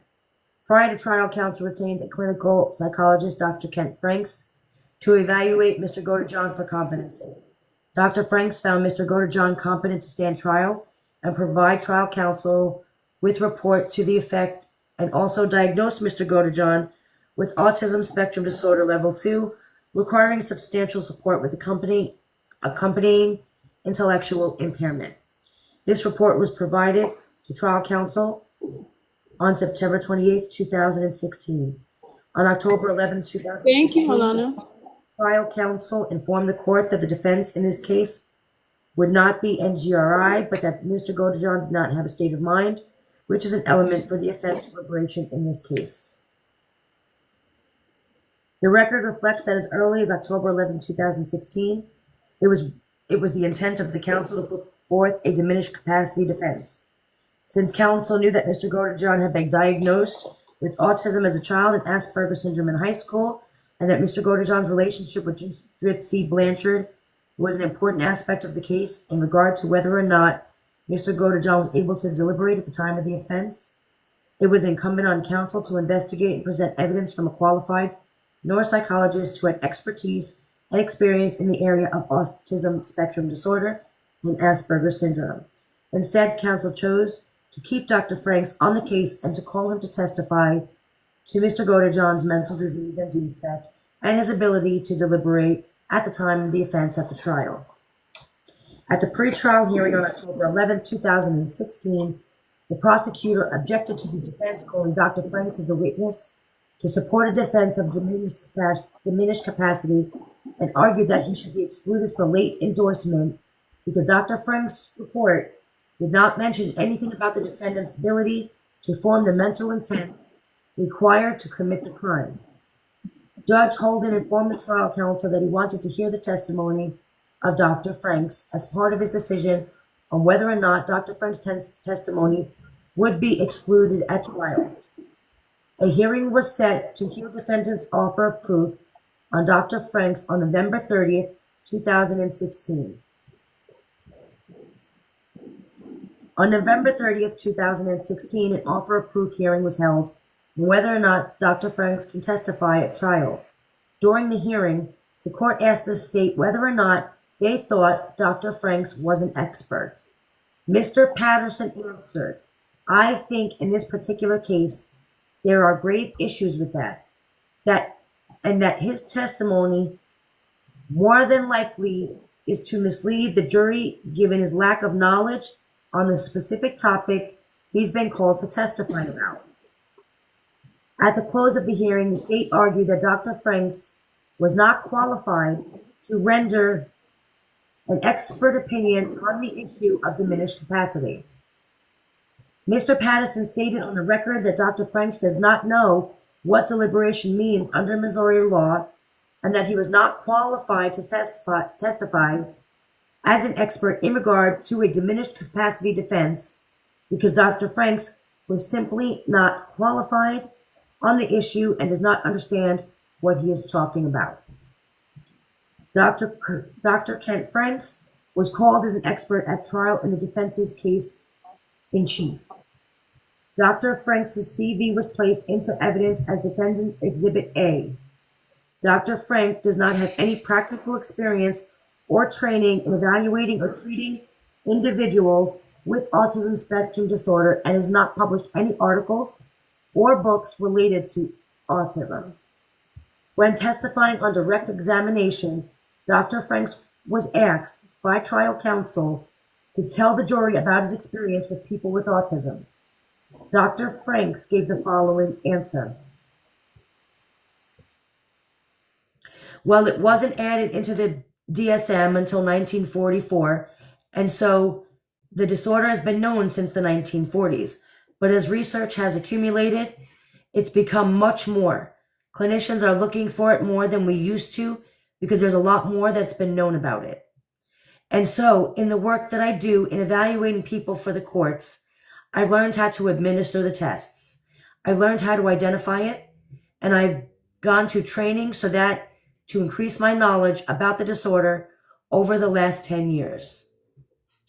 Although Dr. Frank's testimony at the trial includes information parroted from the DSM-5 about autism spectrum disorder, he is clearly not an expert in the field of autism or Asperger's and does not have experience in evaluating and treating individuals with autism spectrum disorder. Counsel knew Nicholas Godejohn had been diagnosed with autism and with Asperger's syndrome prior to the offense and was aware or should have been aware of Dr. Frank's lack of experience in evaluating and treating individuals with autism spectrum disorders. Therefore, counsel had a duty to investigate and present evidence to the jury from an expert with substantially more knowledge and practical experience than Dr. Frank's to support a defense of diminished capacity. After the offer of proof hearing, counsel knew or should have known that Dr. Franks was not qualified to testify in support of a diminished capacity defense based on Mr. Godejohn's mental disease of autism spectrum disorder. Dr. Franks was not an expert in ASD or Asperger's syndrome and was therefore not qualified to testify to his opinion on whether or not Mr. Godejohn, because of his mental disease or defect, was able to deliberate at the time of the offense. Counsel was ineffective for failing to investigate and present a qualified neuropsychologist such as Dr. Ted Wasserman, who is an expert in the field of autism spectrum disorders and who has substantial practical experience in evaluating and treating individuals with autism spectrum disorder.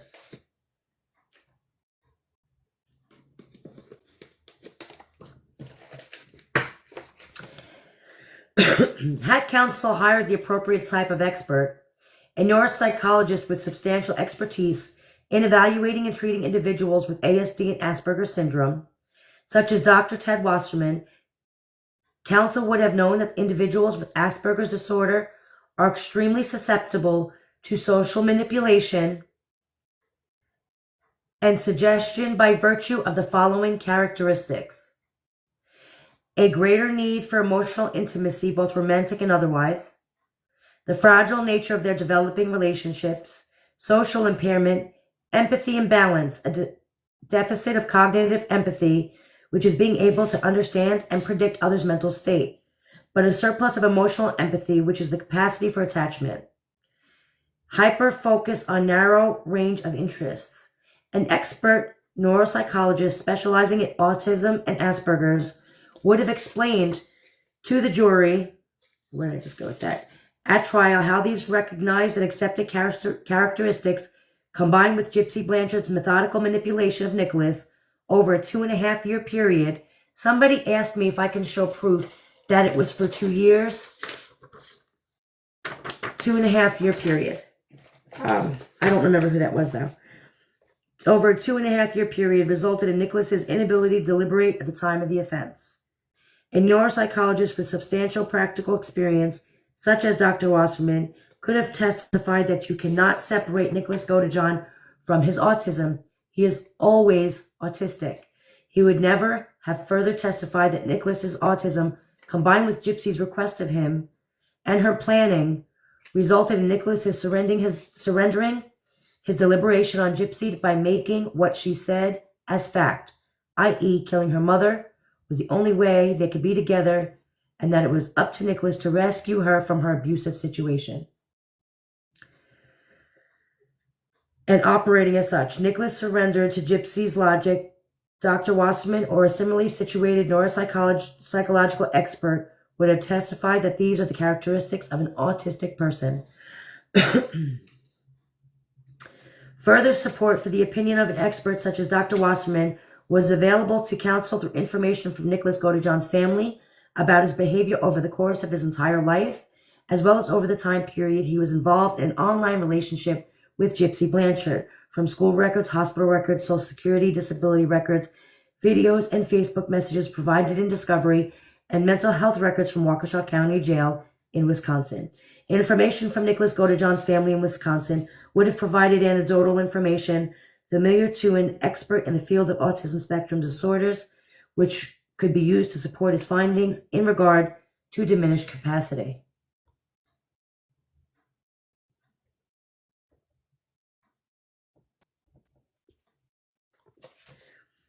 If the counsel had investigated and consulted with a qualified experienced expert who had substantial practical experience in evaluating and treating individuals with autism spectrum disorder, counsel would have been able to call this expert to rebut or to respond to the state's expert witness, Dr. Robert Denny. In a criminal case, the purpose of sub-rebuttal evidence is to give the defendant an opportunity to rebut or respond to the state's rebuttal evidence. To be admissible in sub-rebuttal evidence must be relevant and surrebuttal, otherwise admissible. State versus Taylor. Much of the testimony of Dr. Denny's rebuttal testimony regarding autism spectrum disorders was at the very least misleading and oftentimes incorrect.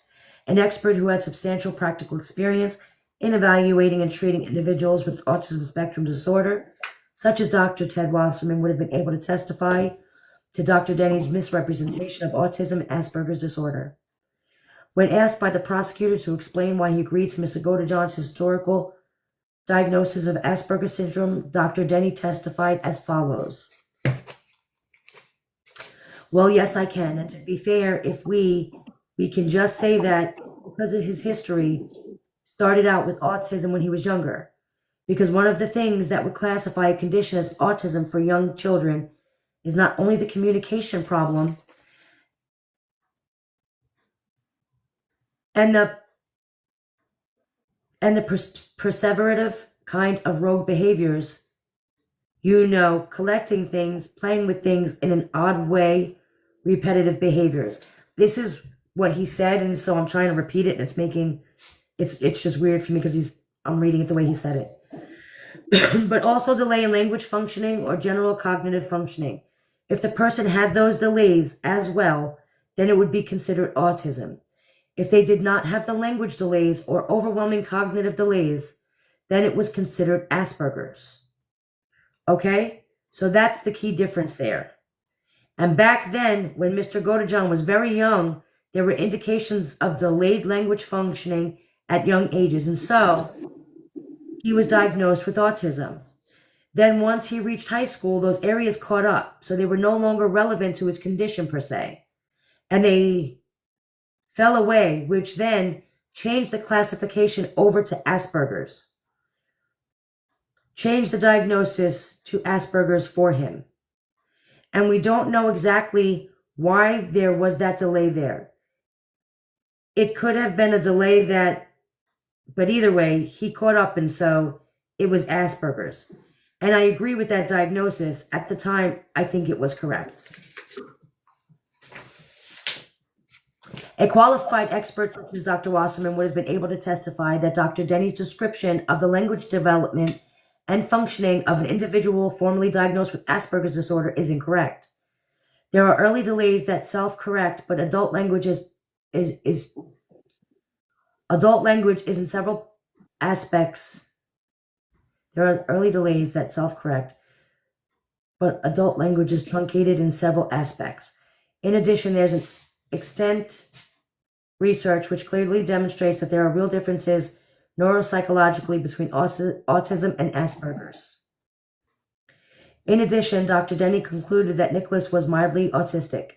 He testified that Asperger's was a very mild form of autism. Dr. Denny also testified that his diagnosis of Nicholas Godejohn was autism spectrum disorder mild or level 1. Dr. Denny's testimony that Nicholas Godejohn was mildly autistic is misleading, and his insinuation that autism level 1 is mild autism is actually incorrect. An expert who has substantial practical experience in evaluating and treating individuals with autism spectrum disorder would have testified on rebuttal that what Dr. Denny is terming as mild merely reflects the superficial socialness of an individual with Asperger's disorder that masks ongoing significant social dysfunction. Dr. Denny appeared to use the word mild, quote unquote, in a manner consistent with usage meaning not severe, serious, or harsh, which implies to a layperson that the autism was hardly a factor at all and can be discounted. In fact, he used some version of the term mild over a dozen times during his testimony. A qualified expert would have pointed out on rebuttal that that was a gross mischaracterization of the term mild when used in conjunction with autism for description purposes.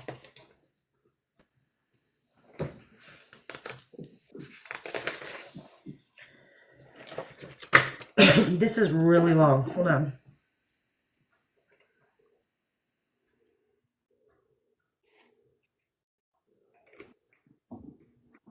Yeah, Candy, you can.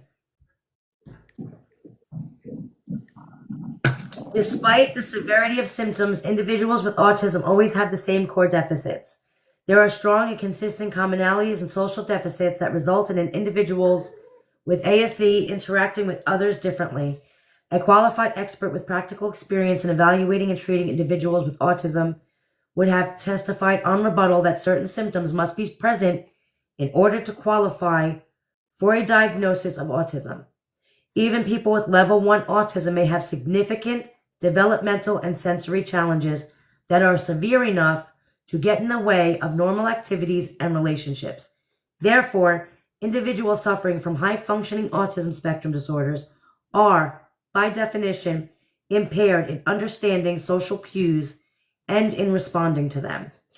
A qualified expert with practical experience in evaluating and treating individuals with autism would also have testified in rebuttal that any person meeting the criteria for having ASD will be further diagnosed as having ASD level 1, level 2, or level 3.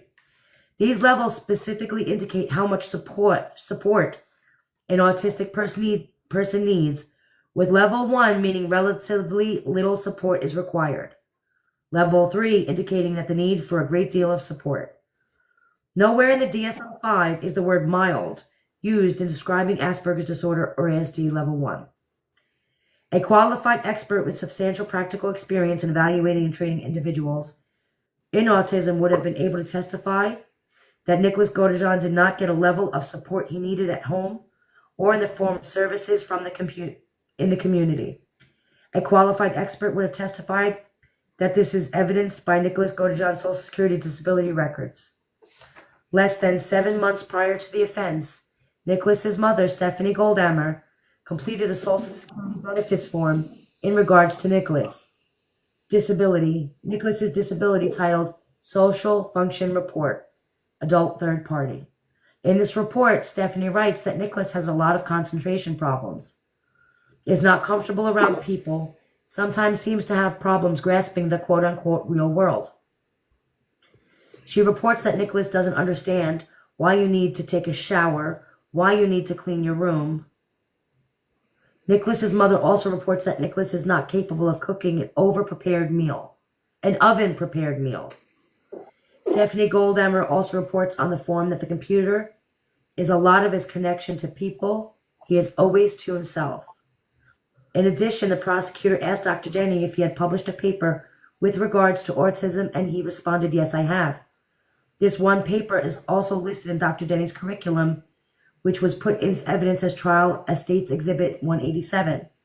The paper is entitled An Estimate of the Prevalence of ASD in Incarcerated Population. And the primary author is listed as Rachel L. Fazio. The secondary author is Christina Peets, and then Dr. Robert Denny is listed last, and the published date is listed as 2012. The School of Professional Psychology and the Forrest Institute is also referenced in the author section. In 2012, Dr. Denny was a professor at the Forrest Institute and also supervised doctoral students. A qualified expert with substantial practical experience in evaluating and treating individuals with autism could have testified in rebuttal that the fact that Dr. Denny's name is third in line on this particular research paper does not make him an expert in an area of autism spectrum disorder. If counsel would have adequately investigated a diminished capacity defense with a qualified, experienced expert who had substantial practical experience in evaluating and treating individuals with autism spectrum disorder to determine whether Nicholas Godejohn suffered from a mental disease or defect at the time of the offense, which precluded him from deliberating, counsel could have discovered that an expert, such as Dr. Ted Wasserman, was available and would have concluded to a reasonable degree of psychological certainty that Nicholas Godejohn suffered from a mental disease or defect at the time of the offense, that due to his disorder, Mr. Godejohn was not capable of deliberating or of cool reflection at the time of the crime.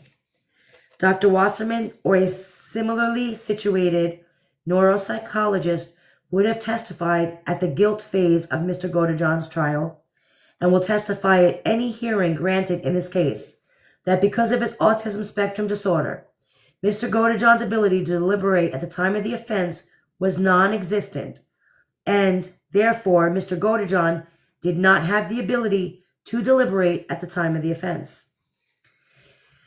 Counsel's ineffectiveness resulted in prejudice to Mr. Godejohn in that counsel's failure to investigate and present evidence from a qualified neuropsychologist specializing in ASD allowed the prosecutor to argue in closing that Gypsy did not manipulate Nicholas into killing her mother. The jury did not hear evidence about how Nicholas Godejohn's autism played a role in his relationship with Gypsy. Without this evidence being presented from an expert with substantial practical experience in evaluating and treating individuals with autism spectrum disorder, the state was able to make the following closing arguments to the jury without any contrary evidence being presented by the defense. And absolutely you heard as part of the facts that Gypsy did have a role. She was the one to ask the defendant to kill her mom. But we have to be careful and separate out what is collaboration versus manipulation. Because there could be this sense that because Gypsy was the one that asked the defendant, somehow she manipulated the defendant into killing her mom. Let's think about that for a minute. Think about manipulation. It requires some kind of deception. I want to steal a car, so I tell you, hey, see that car over there? The owner said I can have it. It's okay. Could you just go get it for me? That's manipulation because we're deceiving versus, hey, that car over there, I want to steal it. Do you want to do that for me? That's manipulation. That's not manipulation. She asked him, but he said yes. And if you think about it, in a way, Gypsy asked him in the least manipulative way because she didn't lie at all. She put it all out there. She didn't try to do it through innuendo. She didn't make up things. She just said, this is what's happening to me. Will you kill my mom? There's no manipulation there because ultimately it was the defendant's decision. Nothing was held back from him. And if anything was evident from the dynamic of their relationship that you saw in the Facebook, in the text messages, in the interview, and in Gypsy's testimony, Nicholas Godejohn was not made to ever do anything Nicholas Godejohn did not want to do.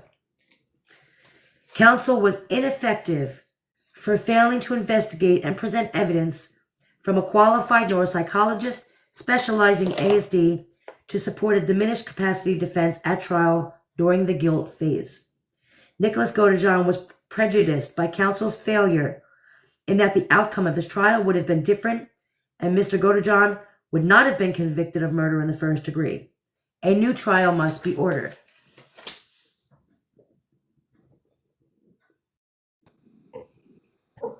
So, wow, that was a lot. Well, the real thing is, and this is why none of these appeals have went through, is because it's not about him being innocent. It's about too many people were corrupt in the situation. And I think it's very ironic considering, and I know you saw this, Ivory, that there's a petition going around for Dan Patterson, which is the DA that handled this case. And that's kind of like irony, to see how this is all playing itself out. And I say that to say it is not just him that has been a victim of this DA, and probably the public defender as well, because they've all likely worked out deals. So I think that because we're seeing this in this format, it's very obvious to us because this is a case where the perpetrator has showed their butt, so it makes it so easy for us to see. But I guarantee you there's multiple other cases that they have both tried that are resulting in similar situations. They have both tried that are resulting in similar situations. Yeah. I don't know. You know what? They were playing. I mean, I get that law and courts and trials. You have to understand it's all a game of chess. It's really just a game of who's going to play better. In Nicholas's case, it wasn't a master versus a master at chess. It wasn't, you know what I mean, anybody on the same level field playing. The prosecution was up here, and unfortunately, it's like he was playing chess with a child because Nicholas's attorney, his first attorney, did not do anything he should have done or that he was responsible to do to defend his client. I mean, their lawyers and attorneys are held to a level of they have to do certain things. You know what I mean? And I just feel like in this case, that lawyer was really. It was like he was working for the DA. Prosecution. Yeah. Yeah. Yep. It's just really wild. How can you be so? I'm trying to use a word without sounding. How can you be so ineffective? No? Like you didn't do anything you should have done. It's wild to me. But not only that, like the judge, Patterson, all of them, they were all playing games. How you're going to sit there and ask, is it a fishing expedition? Like, Why would you need the evidence on the SD card from the camera? Like, come on now. This girl unalived her mom. That's, I mean, How much evidence was on the other videos and everything else that they confiscated from Nick's house? All of it. The problem was that was Gypsy's SD card, and well, I think there was a little bit of concern there that if they handed that over and allowed them to see the product of that SD card, that could have been extremely, damning. yeah, yeah. So And what so, they don't can't hurt them. Because trust and believe, they knew that if they saw what was on there, it would be worse. yeah, it's absolutely wild. I don't know where the SD cards are right now. I don't know if they still have them, if they keep them in evidence. They could have been thrown away. I don't know Gypsy how probably that. picked them up. I would assume she would have picked them up. So things that were in evidence because of a crime, do they get them back? I don't know that they do. Well, yeah, once she served her time, so she may not have picked it up yet, but I do think she can get it back. Once it's in evidence, it's always in evidence, I would assume, because you never know when something else can be brought back up. That's what I'm assuming. That's an assumption on my part, though. I think they said that she could have had her laptop back, or like it was available for her to get it back. I see a lot of people in But here you got to saying think they didn't use that as evidence. Like they didn't use it as evidence, though. so. That's the Originally, thing. no, originally it was they collected it on the search warrant, so it was collected as evidence. It was never used as evidence because Gypsy took a plea deal. Yeah, And then, they so they it's do have to give it back once it's. so what they're saying is that even though they wanted it as evidence, they didn't need it. They never checked to see what was on that SD card. So had they had changed that over and found out what was on the SD card, then maybe they could have used it, but they never did that. And now they're saying, well, it's too late. You can't. We have no reason right now to go through Gypsy's SD card and take her pictures, is pretty much what it is. They didn't have a reason for a warrant to go and get that SD card again. Well, and this again just really shows more of the bias is that it was okay for them to look through his stuff, but it's not okay for them to look through her stuff. That's when they draw the line. That's when it's like we don't need that. I agree, Paradise. There's something on that SD card. I mean, look at what damning information was on the videos, the cell phones, the text messages, the Facebook. I mean, all the other technology that they went through. There's even text message even some of the Facebook messages they still haven't released that they have actually seen. So that just lets you know it is definitely much worse than what it appears to be. Yeah. And you have to think, just in the last couple of days, we were able to see that she even lied about the feeling in her legs, right? Like, so just think about what we don't know. When I say I truly believe that this is a situation that's far worse than any of us could really imagine. And I say that just because just that one small paragraph to me changed the whole like situation, because it went from her mom, they're saying she has Munchausen, or they're saying that even if she was just malingering and embellishing it, no, she wasn't even really malingering because she truly believed Gypsy's legs didn't work. Right. Absolutely. Absolutely. So much. Yep. I'm gonna skip over.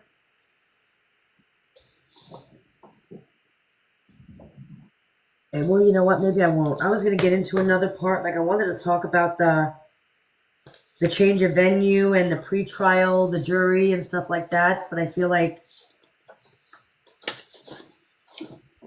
That's a lot to get into, and we can get into that tomorrow because it's already quarter to midnight for me. But Yeah. yeah, I think that's crazy to read. I read through that and I was just like, you got to be kidding me.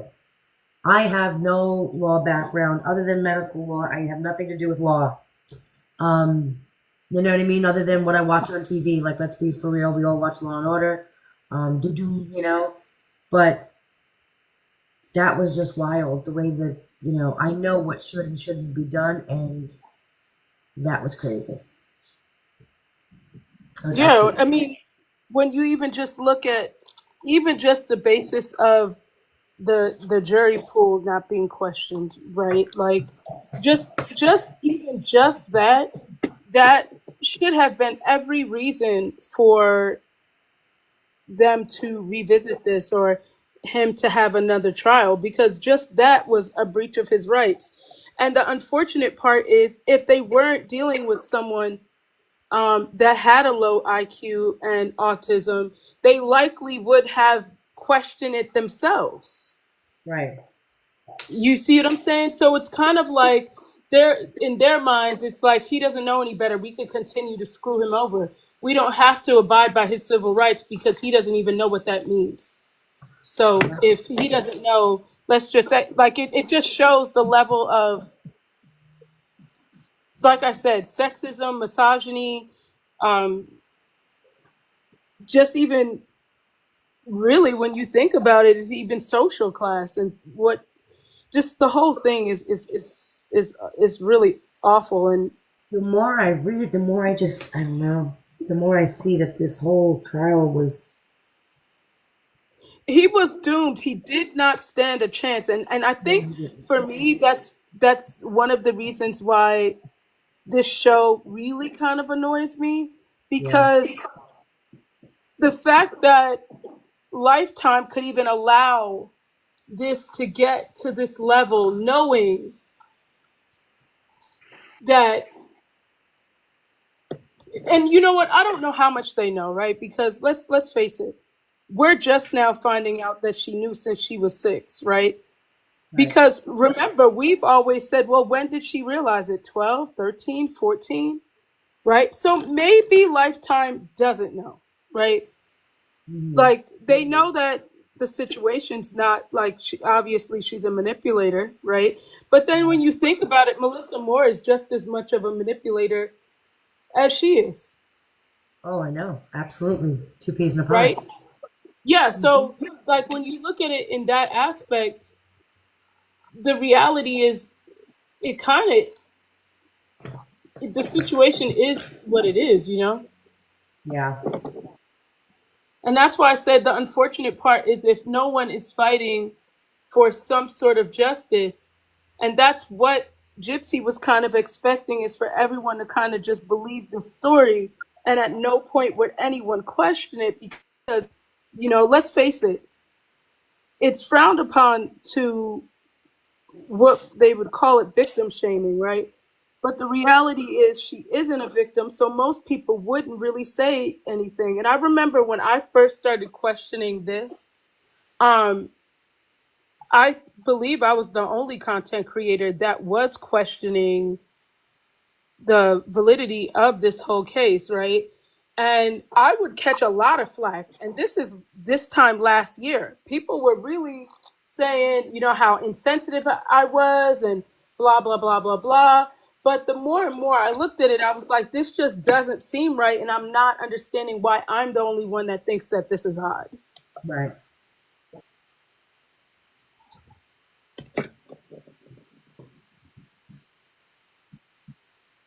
But even just hearing like how he was treated, I mean, just seeing, honestly, when you see the interrogation, I feel like that's enough.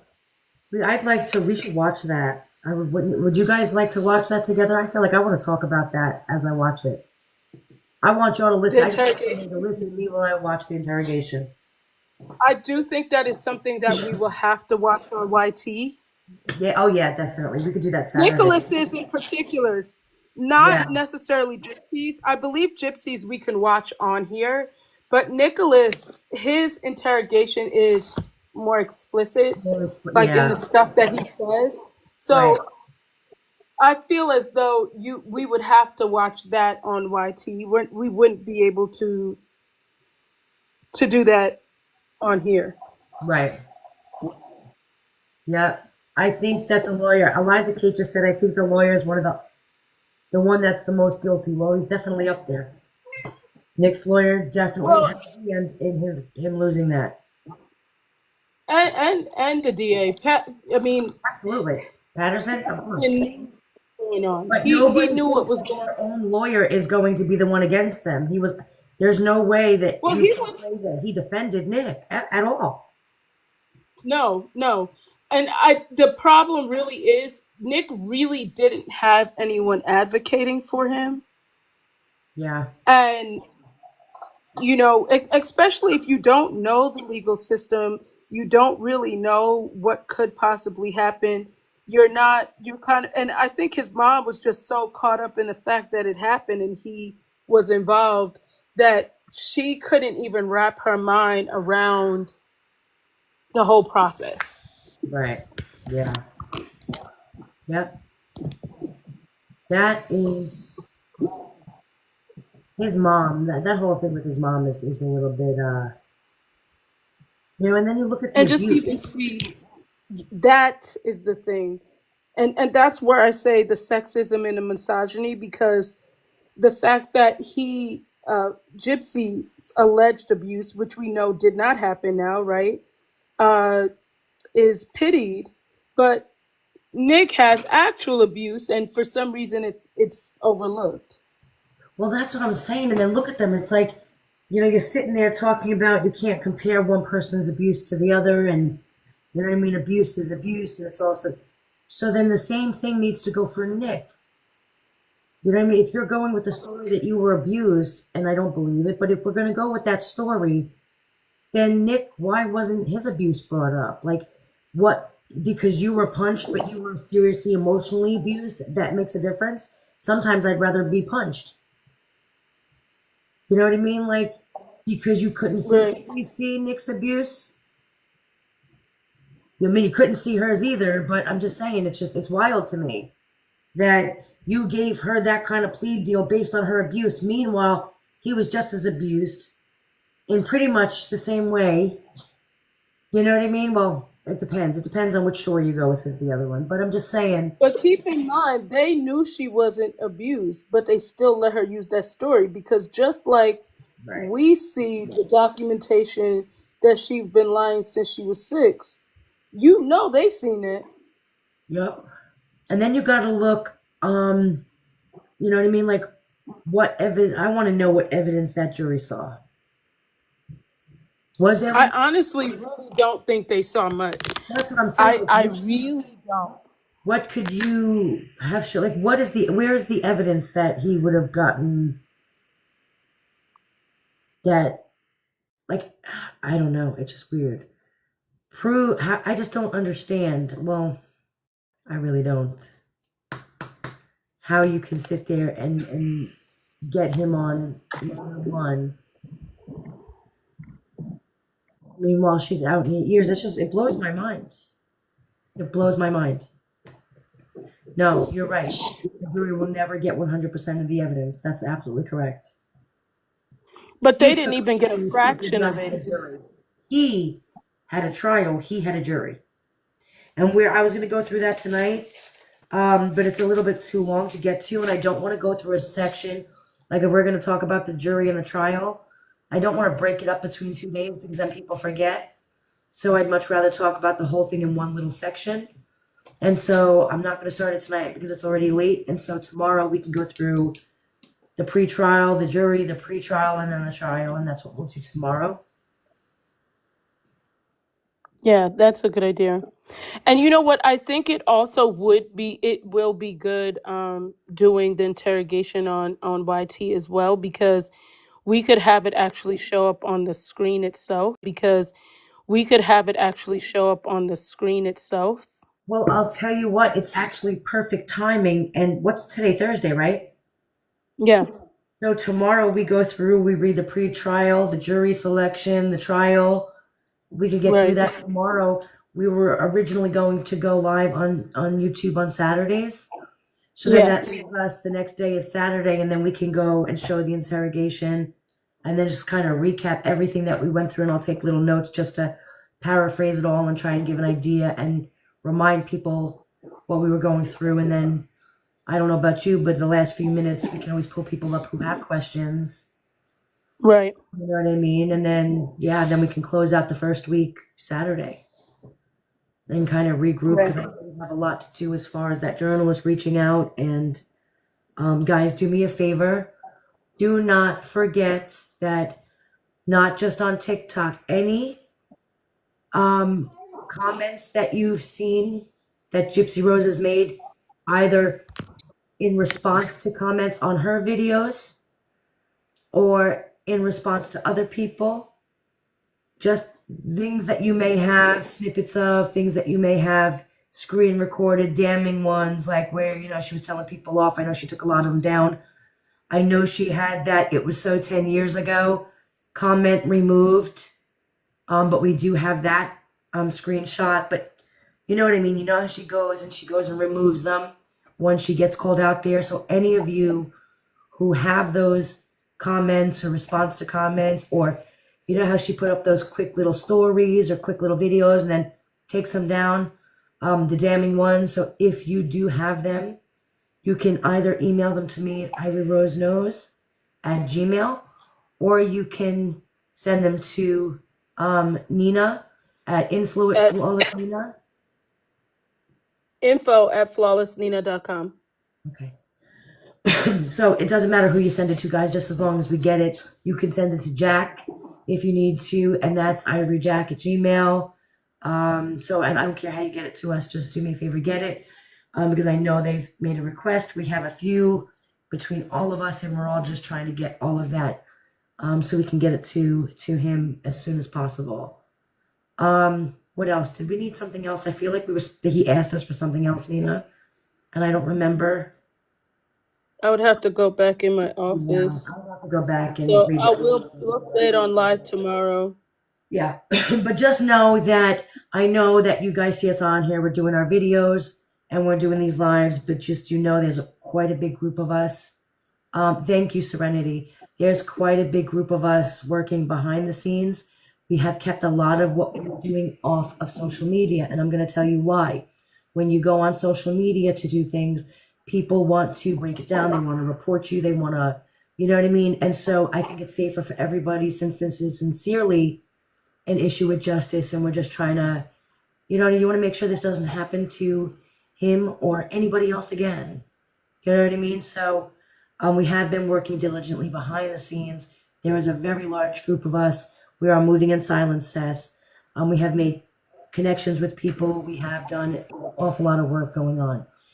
There are a few things that I do need some assistance with. So if you guys are at home and you have time, I know the weekend's coming up if you have families, but if you do have some time to do us some favors, and you're somebody that I know, and I've seen you a lot, you know what I mean? You're someone that, you know, has been around for a minute, you guys know who you are, then please reach out to me, because I have some things that I can task if you guys are looking to help. Please, while I appreciate those who I've never had contact with before, you may be new, wanting to help, it's just a, you know what I mean? I will give other ways for people to help. And again, I saw Prison Princesses live this morning. I saw a lot of people live talking about it.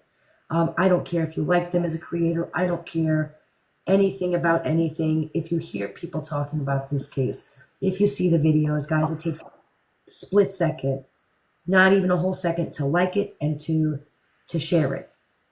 Oh, that's all you have to do. You know what I mean? While comments are nice, really, it's just trying to get the word out there. So if you could take that extra second and just hit the reshare or the repost button. You know, on my videos, I'd rather you just repost it than even like it, because it's really just about getting it out there. We want to bring awareness to not only Nick, but all people who are vulnerable that can be caught in the position that Nick was in. And we want to bring light to the fact that there's definitely an issue with the justice system. And this case, it never happened again to another individual ever. I have autistic family members. I have people in my family who are extremely vulnerable to manipulation, who are extremely vulnerable to any and all of this. And so awareness, this is at least our first step towards awareness. What justice looks like for Nick, I don't know. But again, doing something is better than nothing. We got the time, we got the fingers, we can sit there, we can reshare, get the word out, and so that's where we are right now. But again, I appreciate all of you who have been helping. It is amazing. And all of you who are willing to help, please send me an email. Again, if you guys have, screenshots of those, those comments or the reactions or her being, the Gypsy Rose, infamous Gypsy Rose comments. If you got them, please email them. I don't care which one of us, doesn't matter. They're all going to the same, absolutely, Allie, together we're all stronger. So again, I don't care if people are, making accusations, I'm altering documents, I'm lying, Ivory Rose don't know. Like, quite frankly, none of that really matters because my intentions with this whole thing and my just caring about it exceeds the nonsense. So there's that. Well, and the facts are the facts. You Do it can't, with yourself. if it wasn't legit, we'd be in a courtroom. So there's that. Yeah, let me tell you something. The amount of time that we've all been spending on this, even before the whole reading of the paperwork and stuff like that, we were working on this for a minute. So, yeah. I also was thinking That about. FOIA did bring some. I think it made everything make sense. Like a lot of the questions that we had that weren't kind of like linking together. I think the FOIA just it brought. I think it made it real to people. Like hearing it in this form, hearing how his lawyer was like, hey, you know what? He wasn't fairly represented in the first time around. This is why. You know what I mean? And I think that just gave people, it just made it a little bit more real. Does that make sense? Not like it's just a Yeah. TikTok situation, but it's a real life situation. Yeah, and also just the mere fact that there was just even even with it bringing it to reality, I think the part about her lying from the time she was 6, I think that's a game changer in this whole thing that really changes your entire thought process when it comes to this. Yeah. Yeah. You know, I know for me it did. I just know that first night that I saw it, I was just like, wow. Wow. So everything that we thought we knew, this kind of moves the needle because it's right here in our face that that's not, what it's just not. And that to me was the crazy part. Mm-hmm. Yeah. So, yeah, that's all I have to say. I know for mine, um, I know a lot of people have reached out and were like, can you go over it? Can you show me? And so, yeah, um, you know what I mean? Like when I have time, I will do maybe like a subscriber live where I can go and we can look at it, you guys can see it and take what you want from it and all of that stuff. You know what I mean? Just because I feel like I need to do something for those people that do subscribe. And so, since everyone gets to listen to it Yeah, anyway, that's a good idea. go over the paperwork and like let them, you know what I mean? If they want to do that, if those who do subscribe want to do that, I think that would be pretty cool. Just because sometimes this takes a second, you know what I mean? But again, if you need to hear it a second time, it's always over on YT. So there's that. But thank you guys so much. Thank you for everybody who's in the chat modding. I really appreciate it. Yes, thank you, thank you, thank you. Thank you for all of you. Yeah, it was so clean and refreshing, and you know what I mean? I really do appreciate that. So thank you guys all. Thank you guys for being here and chit chat. Nina, thank you so much. Guys, we reached almost 260,000 likes. So I can't thank you enough for that. That's amazing. And I'm actually, wait, hold on. I'm going to sit here till we get to 260. Girl, All right, there we go. Thank you guys. Have a good night. I'll see you guys back again tomorrow, 9 p.m. Eastern. good night.